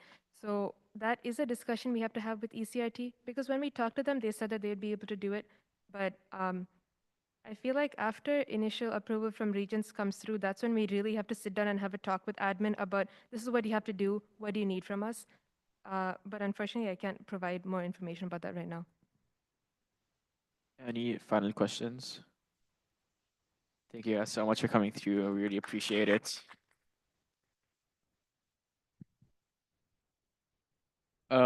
We have one appointment. It's the Bruin Learn Working Group Working Group committee. Josh, do we have ARC recommendations for consent items? Yes, I can read it out. Aditya had a very impressive interview with ARC. ARC was impressed with his commitment to educational equity due to his experience serving on the United Force Student Success Initiative, where he pushed for curriculum accessibility. We also enjoyed hearing some ideas, including implementing an input panel for students to give feedback on Bruin Learn. With a 3-0 vote, ARC highly recommends Aditya for this appointment. Thank you. Are there any objections to the appointments? Seeing none, we are going to move into officer reports. Due to time constraints, we're only going to entertain the 4 standing reports from the 3 execs and AAC. My report is completely written. Josh? Just a couple things. Me, Adam, and Javi met with ABC Lori this past week, and we're gonna start doing bi-weekly meetings. We advocated for student feedback to be considered in the new UCPD chief appointment, and then we also expressed concerns with the use of surveillance from campus police during one of the latest SJP protests. Also attended the UC student regent meeting today with a lot of council, and then me, Joy, and Kiara have been regularly meeting with DSU to discuss ongoing concerns with Bruin access, as well as the external review of CAE. And then lastly, I've also been working with the e-board chair to help out with elections planning, and we're doing e-board interviews for ARC this week. And then my transparency directors are working on sending the transparency reports again to all of USAC's appointments. Thank you. Javi? Hi, everyone. I'll try to keep it as short as possible, but there's a lot going on right now.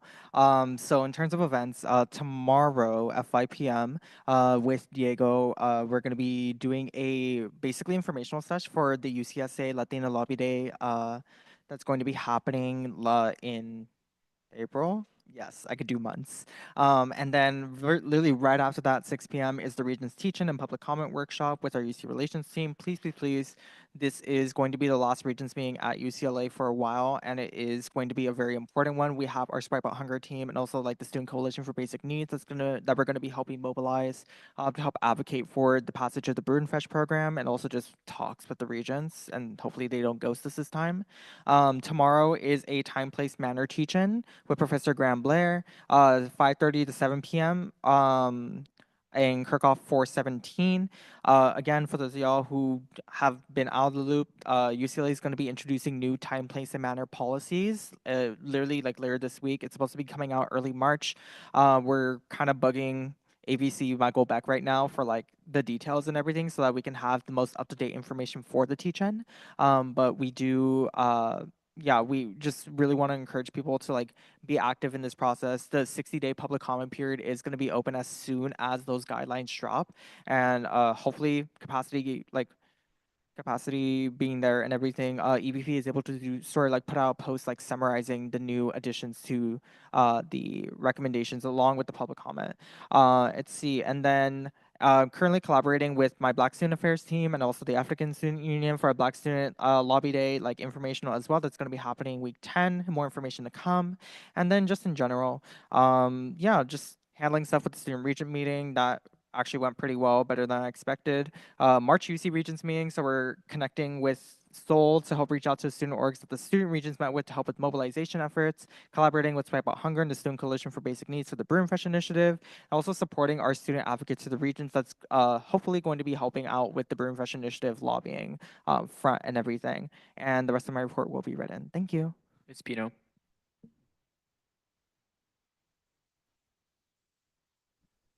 Hello, everyone. It's not allowing me to start my video. Josh, do you know why? It's okay. Just go ahead. No worries. Okay. Well, there are a few updates, and I'll try my best to be short. But I did want to sort of mention that in the AAC, we have been up to a lot. One of the things that we have been working on is to ensure that we collaborated with the Disabled Student Union in creating a website. I am actually right now copying and pasting the website in the chat. Of course, this has been a lot of the work that we've been endeavoring to do in ensuring that we are collaborating with groups. But essentially, this website is a collaboration between the Disabled Student Union and the Academic Affairs Commission. A lot of work went into this, but it's a COVID-19 resource guide, which is essentially a comprehensive online platform providing essential COVID-19 related resources. It offers real-time statistics, myth-busting information, and insights into, long COVID. And also we have a lot of links, very valuable links, external resources. And honestly, the platform also serves as a one-stop hub for both on-campus and off-campus COVID-19 related support. I really encourage all of you to spread this. As I mentioned, a lot of work went into this, and this is a collaborative project that we're finally are seeing into fruition. And so definitely take a look at that. The next thing I'll put in the chat is that the AAC has, as I mentioned during my campaign, we have developed a monthly newsletter. Our first newsletter, I just pasted the link in the chat, but henceforth, the students will have access to a newsletter from AAC where we include resources, opportunities to get involved, things that we're doing. Again, it's been a lot of weeks in the work, and so I'll paste that in there as well. Another thing I've pasted in there is our renovation. We are currently renovating our website. We have been for the last few weeks. We heard from a lot of students about how difficult the website was, and also the fact that a lot of the data on there and a lot of the links were very old and didn't really function properly. And so we invested a lot of time and collaborated with a lot of folks, heard from a lot of student groups and students individually. So that I will say. Another thing is we've collaborated with LULAC, the chapter here at UCLA. LULAC as an organization, as a nationwide organization, donated hundreds of Know Your Rights cards. And we welcomed LULAC, the chapter at UCLA, to our Monday meeting to collaborate on creating goodie bags. So tomorrow, please stop by the Academic Affairs Commission's office, room 310, to receive a very cute and goodie bag with Know Your Rights and a lot of snacks and items within that bag. LULAC will be there. Representatives from AAC will be there from 9 a.m. to 7 p.m., I believe, distributing these. So we have lots and lots of Know Your Rights goodie bags to distribute. Just a few more updates, and then I'll shut my mouth. Okay, the USAC engagement poll. One of the things we noticed is that a lot of the student population isn't really cognizant of USAC. They are unaware of the work that we do, and we really wanted to develop research to try and assess what are some ways and where we are failing as a USAC collectively. And so we've received 103 responses thus far, which is a great accomplishment. And I'm very proud of the work and that the teams within my commission have done, but we are continuing to receive responses. And so please encourage people to complete the USAC engagement poll. This will not only inform a lot of the work that we're doing in AAC, but it will inform our work as a USAC council. The last piece I'll mention, and there's a lot to cover, but the last piece I'll mention for the sake of time is that the AAC, one of the things that I ran on, it was creating more opportunities. We created the student ambassador to the registrar pilot program with the hope of it becoming an annual thing housed under AAC.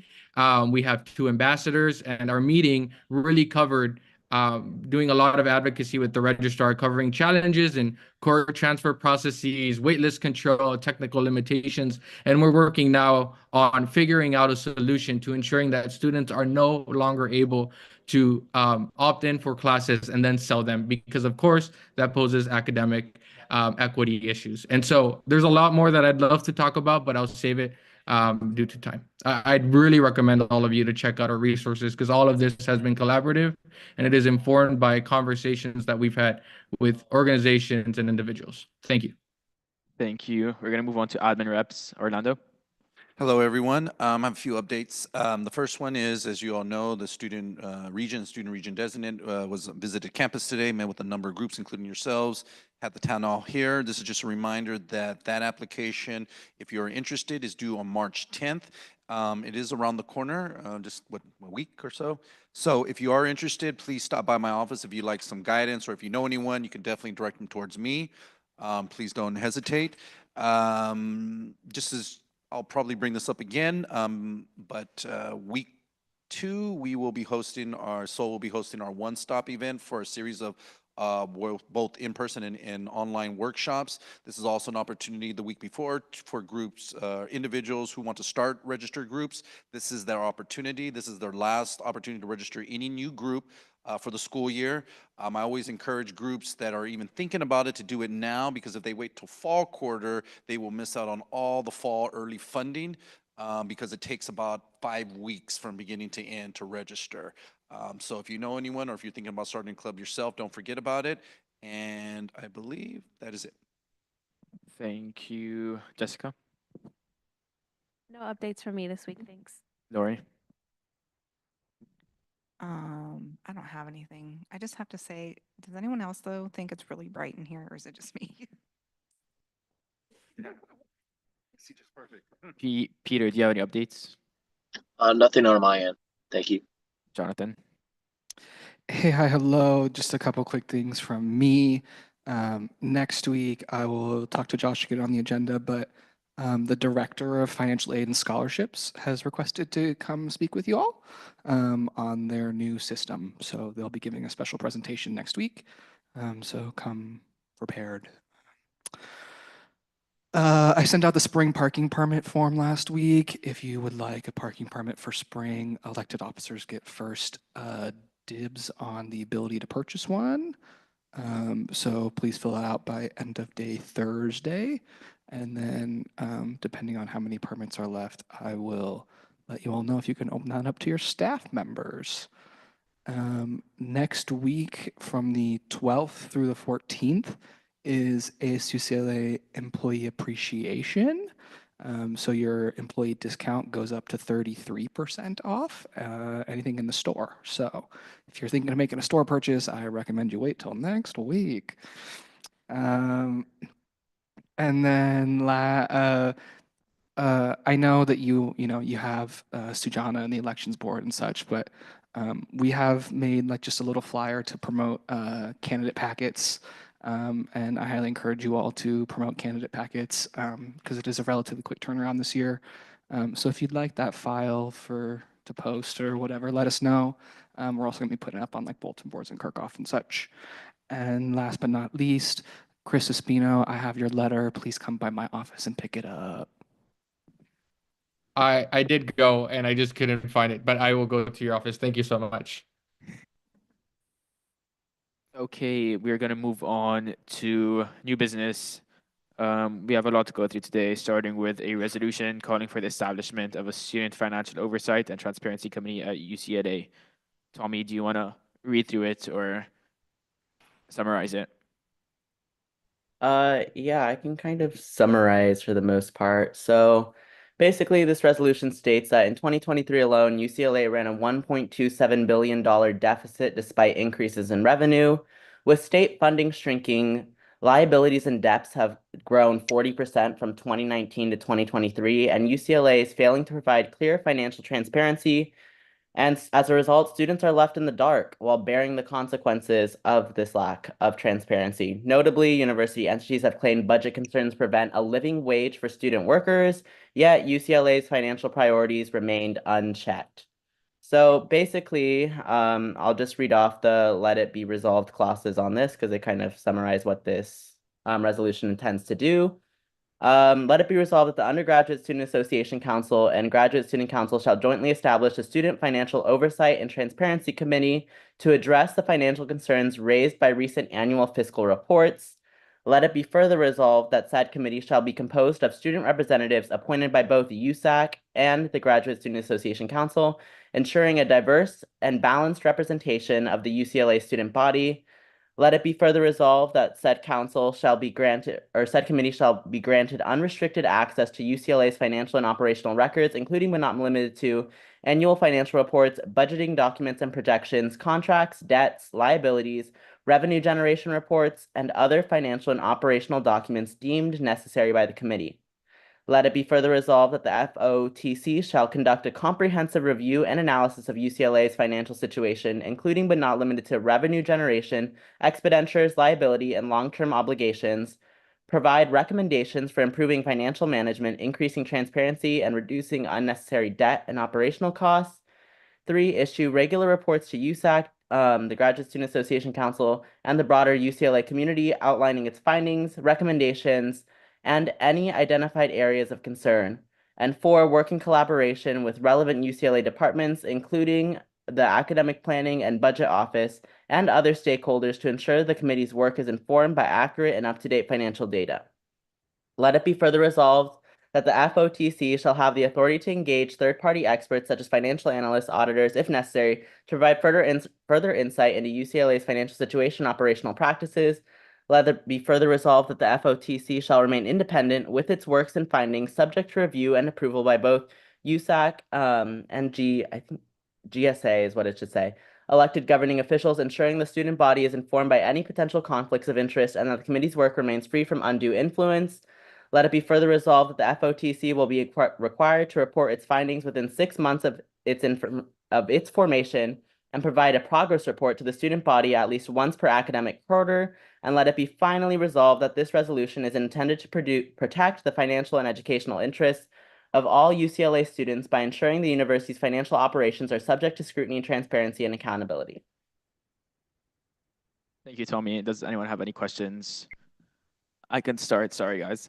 I have a couple of questions, Tommy. The first one being, what communication or consultation have you made with members of the administration regarding how feasible this is and if it could even happen at all?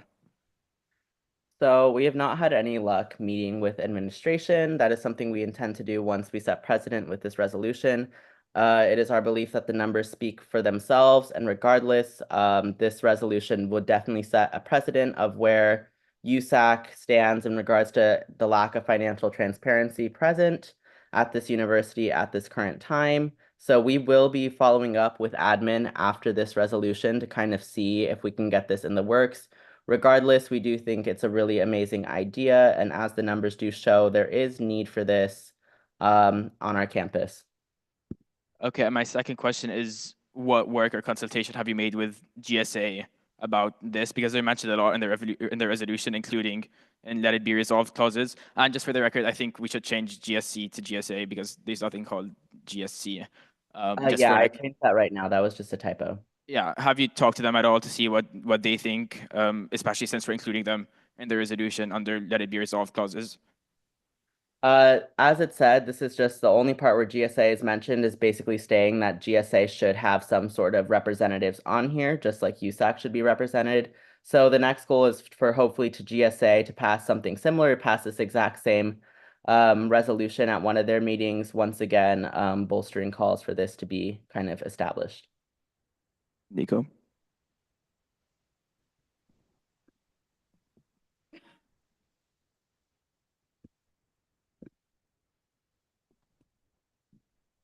Hello, hello. I'm coming, I'm coming. You're fine.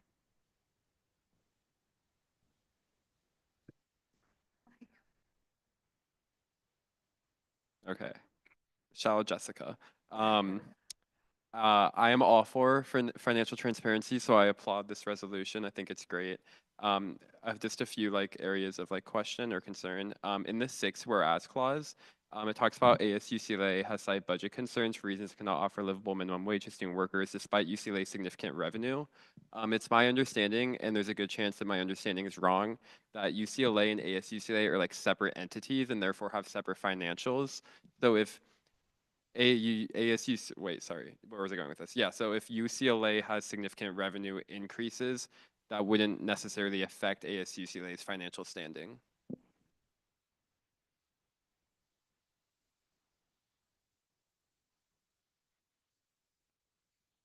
Tommy? Sorry, I was muted. I said we can make a friendly amendment to kind of just remove that clause if, yeah, I do agree. If y'all are willing to, or can I just delete it?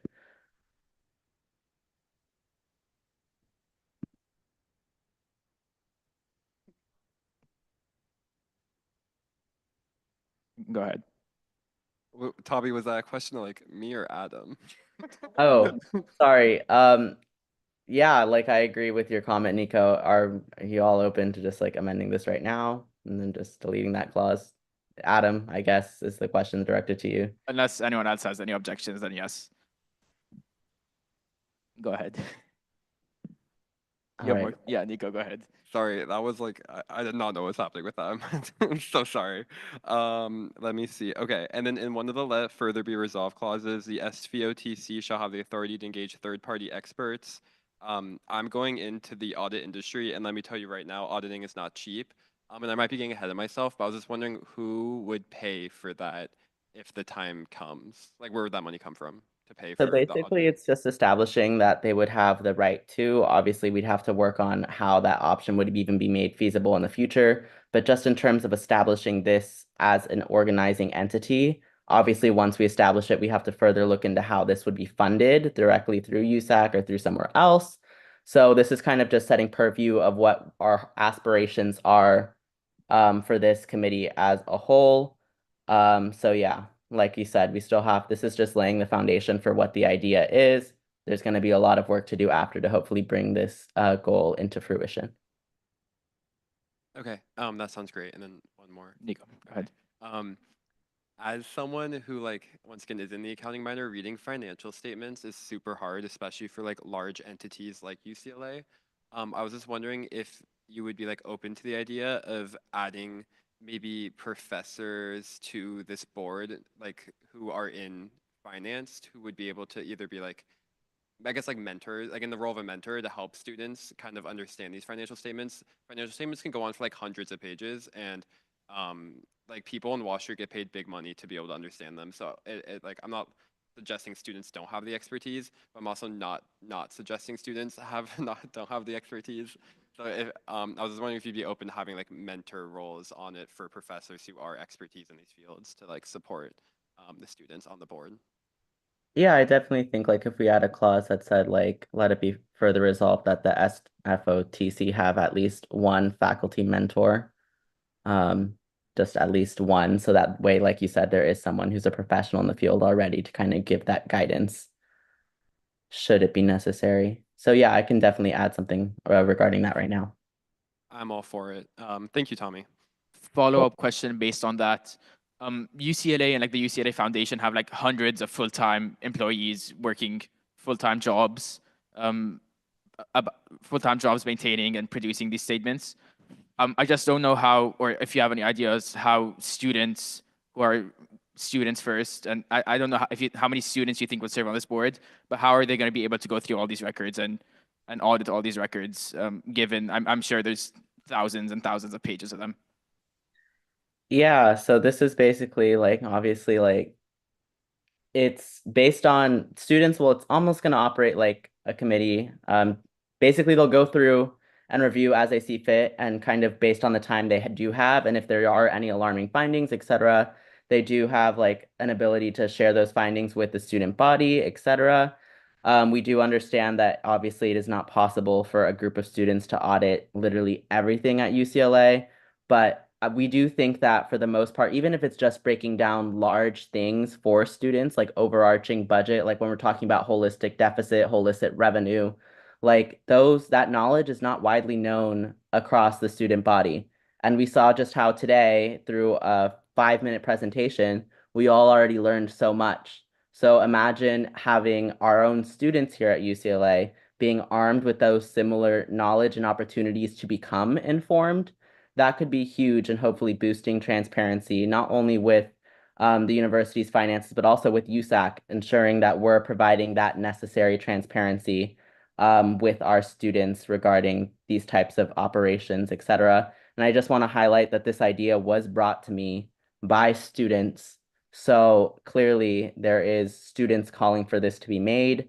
And I definitely urge you all to support it as, yeah, our job at the end of the day is to represent the needs and the benefit of our students. So, yeah. Ramsey. Yeah, so I definitely highly support transparency and also oversight with UCLA finances. I think right now for most students it's very vague and very nebulous. There's two ways that I see this committee potentially working. So the first way is it could work by like looking at like overarching kind of like high level data. So like here's the overall expenditures of the university. Here's like how much they're spending in like maybe these very large departments or like very I guess like here's how much is on like research or et cetera. And then I think the other way it could work is if it looked at like specific parts of the university, so but very in depth. So it said like here's like one area where we think there might be issues with how the university is managing its money or where we need a lot of transparency. And then we want to like examine this specific organization and then bring a lot of transparency to that and publicize that. I think due to the concerns that I think have kind of been mentioned, it's not realistic for one committee to be able to, one committee of part-time students to be able to go through and do that level of detail with every single part of UCLA. So anyway, Tommy, I was just kind of wondering, like between that, like those two alternatives of like one high-level kind of general summary of UCLA finances or specific targeting at like a couple of different specific aspects of UCLA and their finances, or maybe some sort of combination of that. What we are trying to do, and secondly, I think whatever we are trying to do with this, we should probably add that to the resolution too, because I think that'd probably be important to specify.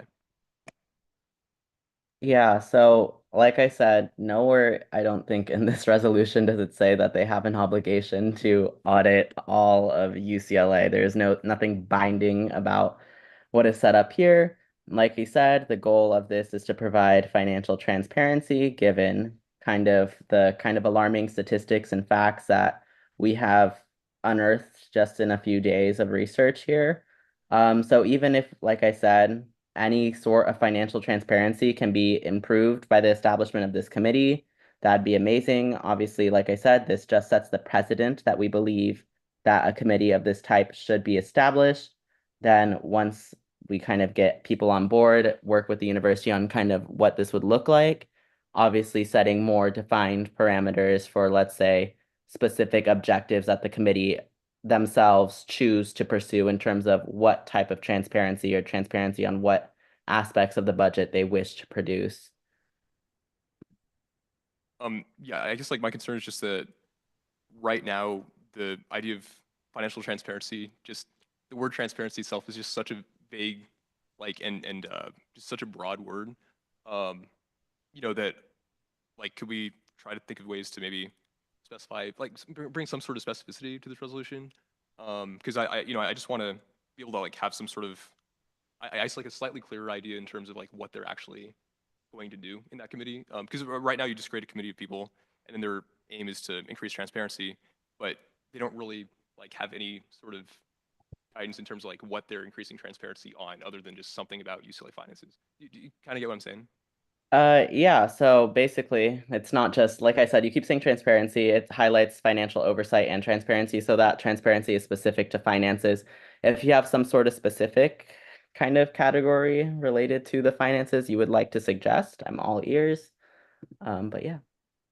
Yeah, I was kind of thinking, I don't know, I'm just thinking about this right now, but I was thinking we could add something about like maybe they would have like specific goals that they would target each quarter for like examining some sort of, maybe they have like, two different goals. So they have the oversight goal where they kind of have a high level summary of what UCLA finances are like, and they can report that to USAC, as well as find other ways to publicize that. And then at a more detailed level, they could target one or two specific aspects of UCLA and then try to look at that in like a lot of detail and just understand what those finances are. And they could report on that as well. That's just one idea I had. I'm definitely open to other suggestions. But I do think it'd probably be good to like maybe just kind of give some clarity in terms of like what their like quarterly goals would look like. Yeah, so obviously I think the quarterly goals would change, as you mentioned, by quarter. Are you asking for like a clause to be added where it states that they should publish their quarterly goals at the beginning? Because obviously, like Adam mentioned, it's not possible to kind of review all of UCLA's financials in a given year by a committee of students. So obviously, let's say if we have 3 goals set for one year, it per quarter. It very might well differ the next year. So is that something like you'd like to establish, like where they publish their goals, or? Yeah, I think that's yeah, I think that's a good point. I think we can probably just have something where it just says like, they set clear goals in terms of either high level or specific targeted transparency and oversight that they want to like look at and summarize. And then, by the end of the quarter they have to publish something that just like summarizes what they found in that area. Yeah, that is in the resolution where it's kind of like it says within 6 months they do have to publish what they found. Also, I would like to note that we do have multiple students already that have indicated they would like to work on this committee. Also, it has been brought to my attention that we also have multiple professional advisors willing to help support this committee pro bono, hence this kind of third party access thing. So there are support mechanisms in place with regards to your specificity of transparency. I do think that kind of establishing that already would kind of narrow the scope of what we're trying to do, and we still need to have those conversations, like Adam said, with GSA, also with the university itself, kind of on what this looks like before we can really get into the exact specifics of that nature. All right, how about in that case, let's just add a clause or like edit it to just add in that we're going to, or the committee is going to look at, you know, some sort of combination of high-level summary data and specific department level data for specific departments. Just to clarify that. Okay, wait, can you repeat that real quick? You would like it to say, Yeah, so high, yeah, go ahead. you would like it to say like financial summary data as one of the examples of things they will look at? Yeah, so well, we could put in like high-level summaries of overall UCLA finances. Okay. And we also put in like financial information for specific departments or organizations within UCLA. Okay.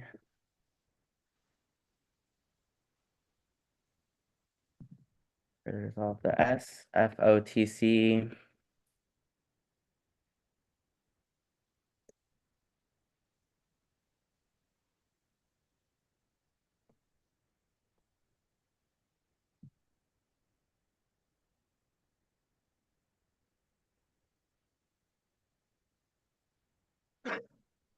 Does that look good? Or, yeah, like high-level summaries of overall UCLA finances. Is it possible to? Oh wait, it's right there. Go ahead. Oh, yeah. Okay, there. So the SFOTC will produce high-level summaries of financial data, including those pertaining to specific departments. Those would be separate, was my point. So like high-level summaries of financial data for UCLA overall, as well as detailed summaries of specific departments. I think the clause operates like the exact same. Well, but right now it's saying that you're going to get high-level summaries of financial data for all of UCLA, and that all overall UCLA data is going to be specific departments. Wait, I'm confused. Sorry. So you're asking for like- high-level summaries of financial data and then separately saying summaries of specific departments? Yeah, because like this is my point is that there's two things that the committee can do, but like they don't have the capacity to do detailed summaries of everything. So they can do detailed stuff for specific parts of UCLA, and they can do high-level summaries, like just very general summaries of like all of UCLA, and they can do some sort of combination of those. But they can't do details for everything because they don't have the capacity to do that.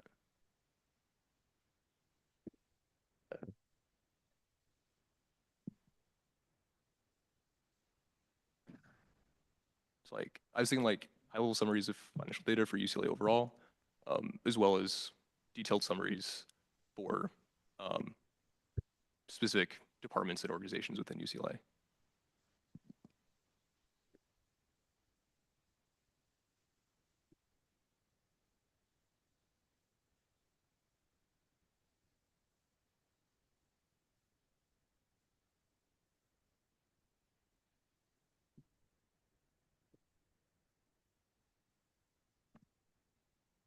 Good.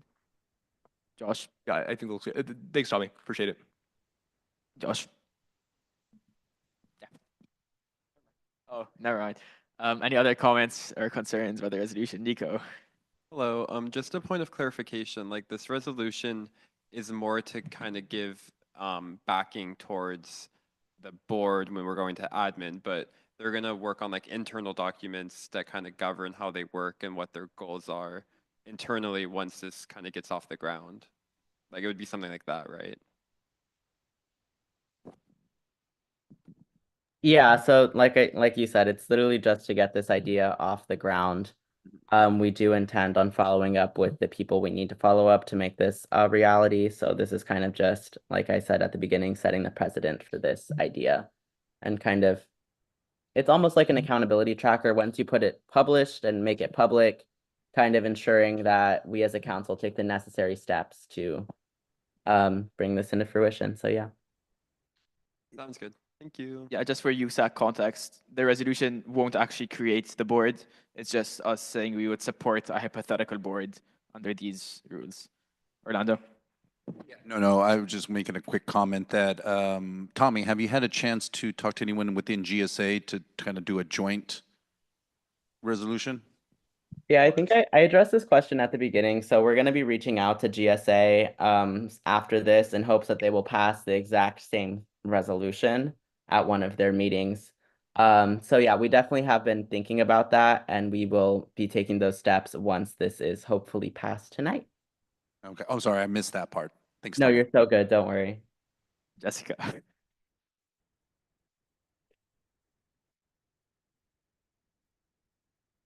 Yeah, I just had a couple comments that I wanted to add. So one, I think this resolution does kind of read like you are using this to establish the board.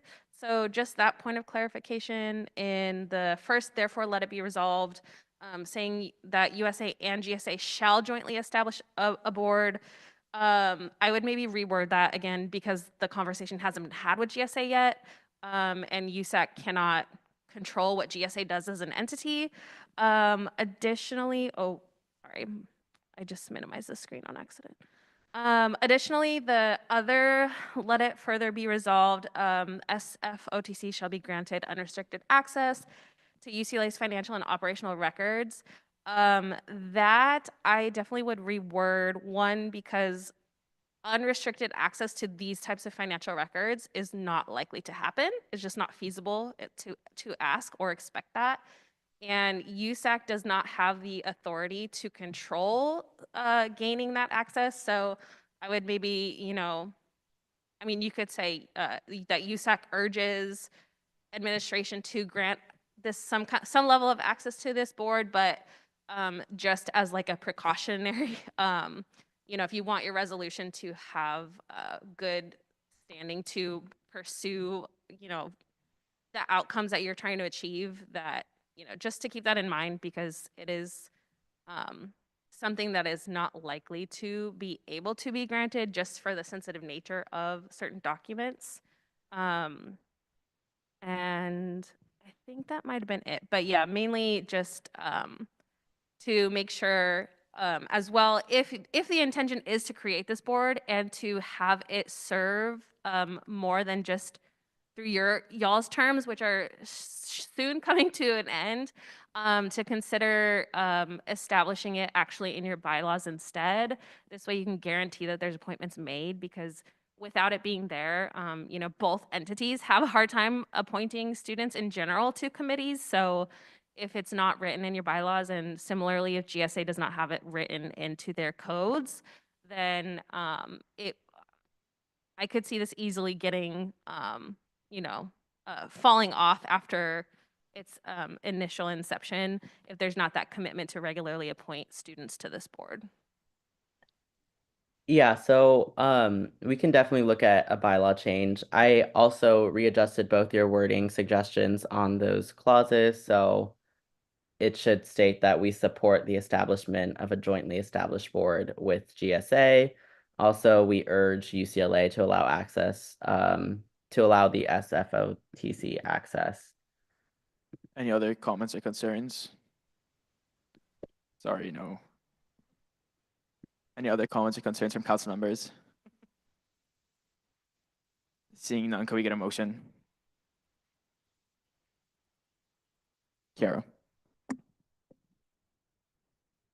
Okay. Excuse me.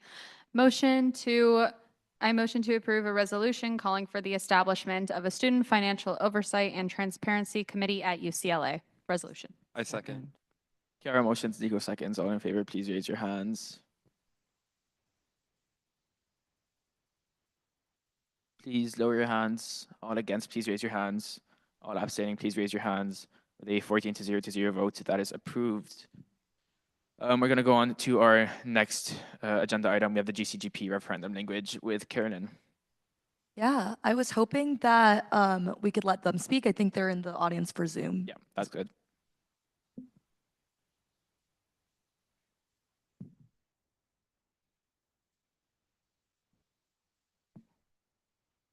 Hi, Holly and Giselle.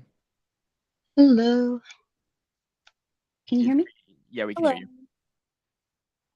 Feel free to go ahead whenever you're ready. Okay.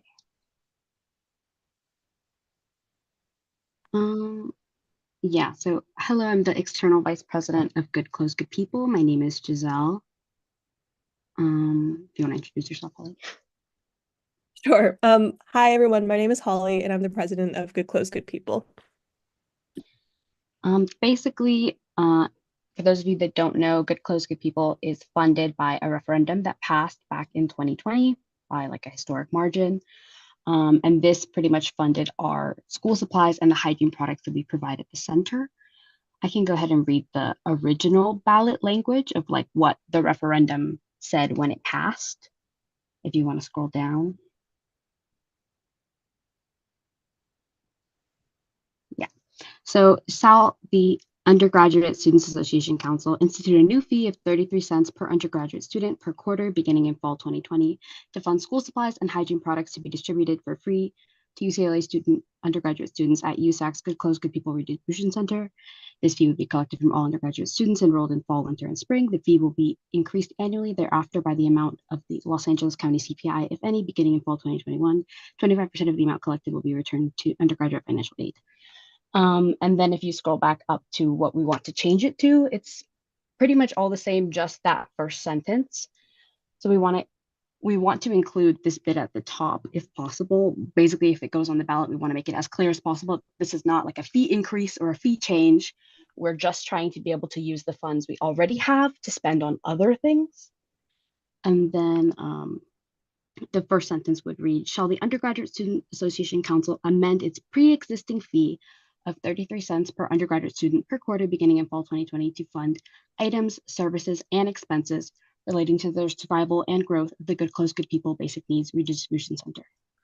So basically, one issue we have always kind of faced since we got the referendum funding is that the language is very narrow. I would say we can all kind of recognize that nowadays basic needs is not just school supplies and hygiene products. It's expanding, it keeps growing. Students keep needing a greater variety of things, but because of this language, we have often hesitated to or not been able to meet those existing needs or been able to use our funding to support those existing needs. So things like accessibility resources like wheelchairs or crutches, buying formal wear for our center, or technology items, those kinds of things we have not been able to buy with this funding, or we have hesitated to buy with this funding because the referendum language is so narrow. And we just want to be able to expand that so that we can provide more resources to students. We offer a basic needs gift card program. Right now, you can only buy hygiene products and school supplies with those. And we want to expand that so students can buy just whatever they're going to need in their academic career with those gift cards. And then another thing, as you all may or may not know, basically last summer, we were told to leave our location in the Student Activity Center with no permanent place to relocate to. Our center was pretty much without a home, and we came to realize that we didn't really have a lot of resources to fight to have a home. We weren't able to use any of the ample funding we did have towards securing a space or paying maintenance fees in a new space because of that restrictive language. So by being able to amend it, not only can we address like the evolving basic needs of students, but also were we ever to be removed from our home again, we would have more resources to go secure a new space for ourselves so the center can continue serving students. And then the last thing, basically, after this gets passed in USAC and then UCOP, the chancellor will also be reviewing the amendment to the referendum and basically telling us what the turnout threshold would need to be in order for this to pass. So any help USAC or Adam can have towards making sure like the threshold is lower, especially since students already voted for how much the fee would be and to allocate the fee, it's just kind of changing what we can spend it on. So just making sure that that's like something achievable for us so that this could pass, we would also appreciate that. Thank you. Sorry, correct me if my knowledge is wrong. Isn't the threshold always set at 20%, Jonathan? I don't think it's chosen by the chancellor, Carolyn. Yeah, I was just gonna, oh, sorry, my voice. Yeah, I was gonna say, I think this is an unprecedented like situation where it's not like actually a fee increase, it's just a change in the language to like expand the resources. So because of that, we were hoping that, I guess it is precedent, like the precedent is that it's 20%, but we were wondering if that could be adjusted just because it really isn't it's not like actually like a fee change, if that makes sense. I think that's a UCOP, like it's a legal language thing. It's always set at 20%. I don't know if there's any exemptions. I'm sure the chancellor could give an exemption. I just haven't ever seen it done before. Yeah, the chancellor can give an exemption to lower the threshold, but it's lowering the threshold for the entire election. It wouldn't just be for one of these referenda. The last time it was done was COVID. And so the threshold of votes or threshold of percents? Threshold of percent. I think it was lowered to 10 or 15. Yes, no, or percent of people voting? Percent of people that show up to the election. Not the yes, no, 50%. Correct. Okay. Yeah, yeah. I also have Jonathan. Thanks. Just a recommendation to update the language to the current number of the fee, which is 39 cents. Any other comments or concerns? Yes, Nico. A question for Jonathan that just came up. When you say it's now 39 cents, does it annually increase with like inflation, or how does that work? Yeah, it's tied to LA County CPI. Is that for all student fees or like? Only the ones that say that it's tied to CPI, which are mostly the newer ones. Correct. So like, for example, your membership fee. $10 since like 1980. But also that $10 doesn't have the 25% return to aid because that was a later requirement too. So each referendum is different, but it's always going to be in that language if it is or not. Any other comments or concerns? Carolyn? Okay, yeah. One last, I guess, question / comment. As we were writing this, we wanted to make it as clear as possible that it's not a new fee, it's not increasing the fee, just so students don't, I guess, get kind of tricked by that and like confused by that. So I'm just wondering if, like, from your all's perspective, the language right now looks clear, and if we think that that will be able to be printed with the, like, with the ballot. It looks pretty clear to me. Yeah, Nico. If I could like add a suggestion, maybe the last paragraph would just be a line that says, "This does not increase the fee," in big bold letters. Because I was also looking for that, and I won't lie, like I was looking through your paragraphs, and it took me a while to find the would not increase. And I know it's bolded, but I don't know, maybe just for me, like my eyesight did not immediately go there. So if you have like its own paragraph, or maybe the first sentence, bold letters, this is not a fee increase, just a fee change, and then. Sounds good. Thank you. Any other comments or concerns? Adam? Yes, Kara. I just want to, Jonathan, I'm not sure if you know or anyone else, when we had talked about this with GCGP and like looking back at like the original referendum and such, there seemed that there were maybe different thresholds across the different like individual referenda in 2020. Do you guys know if that's? My understanding is no, but again, that at the end of the day, it's going to be a question for the chancellor. Okay. But hypothetically, if we are able to, we're going to try and do that. But per our current understanding, it's for all of them. But we'll see as we go on. But in general, we definitely support the referendum, and we'll do whatever we can to try and lower the threshold if possible. Nico and Diego? This is now unrelated, but if we lower the threshold, would that lower it for all referendums on the ballot or just this one? That's what we were just saying for like 30 minutes. We're not sure yet. That's what we're looking into. Oh, okay. I'm so sorry. It's been a long meeting. I'm sorry. We'll let you know. Any other comments or concerns? If none, can we get a vote, please? Oh, Jonathan? Can we update it to 39 cents? 39 cents and the bold, big introduction if you want that to be there.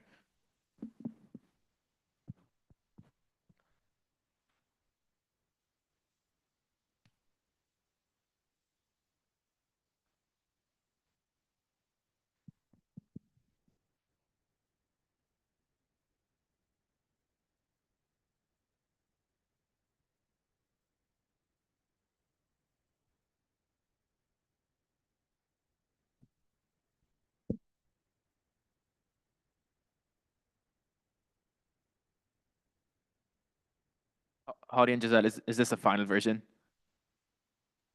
Yes. Okay. If you could get a vote. Oh, Tamim. Motion to approve the GCGP referendum language. Second. Tamim motions, Mona seconds. All in favor, please raise your hands. Please, hold on, me. Oh, no, before we vote, Jonathan. I slacked you the language.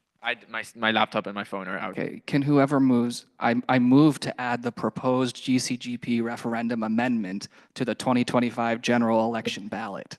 Because that's what you're Tamim. ballot.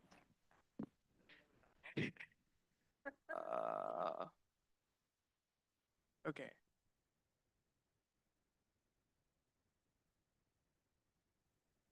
Does anyone else have it up? Question. Or do you stack it just to me? Oh. Okay. Tamim. I move to add the proposed GCGP referendum amendment to the 2025 general election ballot. Second. Tamim motions, Mona seconds. All in favor, please raise your hands. Please lower your hands. All against, please raise your hands. All abstaining, please raise your hands. With a 14 to 0 vote, that is approved. Before I forget, Carolyn, do we have the SFS allocations? Yes, I will say them again. This week, SFS allocated $4,554.99 to 2 USAC entities and 5 non-USAC entities. Is there any opposition to that allocation? Seeing none, we're going to move on to our next 3 resolutions. With Javi, we have a resolution to support the adoption and funding of the undocumented brew and grocery stipend program. Where is it? Yeah. I am going to executive summary this because we already sat through the entire presentation of it. This resolution essentially expands upon the data that was presented in the presentation in regards to food insecurity at UCLA per the undergraduate student experience survey, as well as going more into the restrictions that exist for undocumented folk to access food support programs like CalFresh. And yeah. Basically, the therefore let it be resolved clauses would put the onus on USAC to explicitly support the implementation of this proposal. Also puts the onus on us to urge UCLA and the Vice Chancellor of Student Affairs, Monroe Gordon Jr., to take an affirmative step in support of basic needs initiatives at UCLA, including Brew and Fresh, and also call upon the chair of the UC Board of Regents, Janet Riley, as well as the rest of the Board of Regents to meet with basic needs student organizers to discuss the existing gaps in food insecurity on campus, as well as the next steps to implementing the program. But yeah, any questions, concerns? Questions or concerns? Seeing none, can we get a motion? Javi. I move to adopt the resolution to support the adoption and funding of the Brew and Fresh undocumented brew and grocery stipend program. I second. Javi motions, Diego seconds. All in favor, please raise your hands. Please lower your hands. All against, please raise your hands. All abstaining, please raise your hands. With a 14 to 0 vote, that passes. Next, we have a resolution for excused absence based on immigration authority presence. Unless you think it's necessary, can we also exec summary it? Yeah. Exec summary. Basically, this resolution was already passed, like Carlos said, at the UCSA level. So it was approved by the various EVP offices, and it would essentially call upon the UCLA Academic Senate to establish policies excusing the absences of students should there be presence of immigration authority on university grounds or in nearby proximity. So this includes ICE, California Border Patrol, etc. And it also includes a clause whereas the 2024 to 2025 USAC commits to finding a place for these efforts to continue to be pursued by future councils, regardless of their priorities. These efforts will be led through a collaboration between the external vice president as a representative of the UCLA student body to the UCSA board of directors and the academic affairs commission as a liaison between students and the academic senate. Any questions? Can we get a motion? Okay. I move to adopt a resolution for excused absences based on immigration authority presence. I second. Having motions, Diego seconds. All in favor, please raise your hands. Please lower your hands. All against, please raise your hands. All abstaining. With a 14 to 0 vote, that is approved. Our last resolution on the renaming of Campbell Hall, same thing, Javi. Yeah. All exec summary and everything. Again, yeah. How many of y'all knew that in Campbell Hall, a building here at UCLA's campus right next to Bunch Hall, that there were 2 Black Panthers murdered during the 1960s? Now, how many of y'all think the general student body knows that? Because no one promotes it. Exactly. The only type of memorial that these individuals got is a rock outside of Campbell Hall that you could literally like see lizards sunbathing on and like never acknowledge it again. Yeah, so basically this resolution calls upon like UCLA to rename the Campbell Hall to Carter Huggins Hall. Right now they are currently accepting names per the honorary naming committee. This is an effort to support the African Student Union and the Academic Advancement Program to basically forward their application through the process, as well as putting in a clause to collaborate with administration. Specifically, right now, our target is Vice Chancellor of Student Affairs, Monroe Gordon, to basically talk about the funding for a potential statue. One thing that ASU did want me to mention is that a couple years back, actually, USAC wanted to consider a memorial for Powell Cap before they ever considered a memorial for the two slain Black Panthers. And when that issue was brought up by another council member and everything, they were essentially dismissed very heavily. So yeah, that's kind of the president of like just how little support and how low knowledge there is around this, and also just like yeah. But yeah, that's kind of the executive summary about it. Again, I'm really sorry that this resolution was introduced so last minute, but it is kind of urgent. If you guys have any questions, please let me know. I have a couple of questions. What's up? You submit the forms for honorific naming committee. That is an ASU question. Okay, cool. I'll follow up later to make sure we submit it. Also, I don't know if the honorific naming committee, I serve on it, but I don't think we have authority to change the name of already named hall. So that would be more of a university thing, but we have the ability to name an unnamed hall. But we'll follow up later. Yeah. There you go. Isn't it just like a matter of naming and then renaming? No, I think there are guidelines set in place for the potential of renaming. I read over them and everything, so it is possible, but specific clarification would need to be consulted on with, again, the African Student Union and the Academic Advancement Program. We'll do that after, unless anyone has any questions or comments now. No, beautiful. Okay. I move to pass a resolution demanding the renaming of Campbell Hall to Carter Huggins Hall and for the creation of proper statutes honoring the lives of Black Panthers, Al Prentice, Bunchy Carter, and John Huggins. Second. Happy emotions. Robbie seconds. All in favor, please raise your hands. Please lower your hands. All against, please raise your hands. And all abstaining, please raise your hands. With a 14-0 vote, that is approved. Does anyone have the time? My things are out of charge. I adjourn this meeting at 9.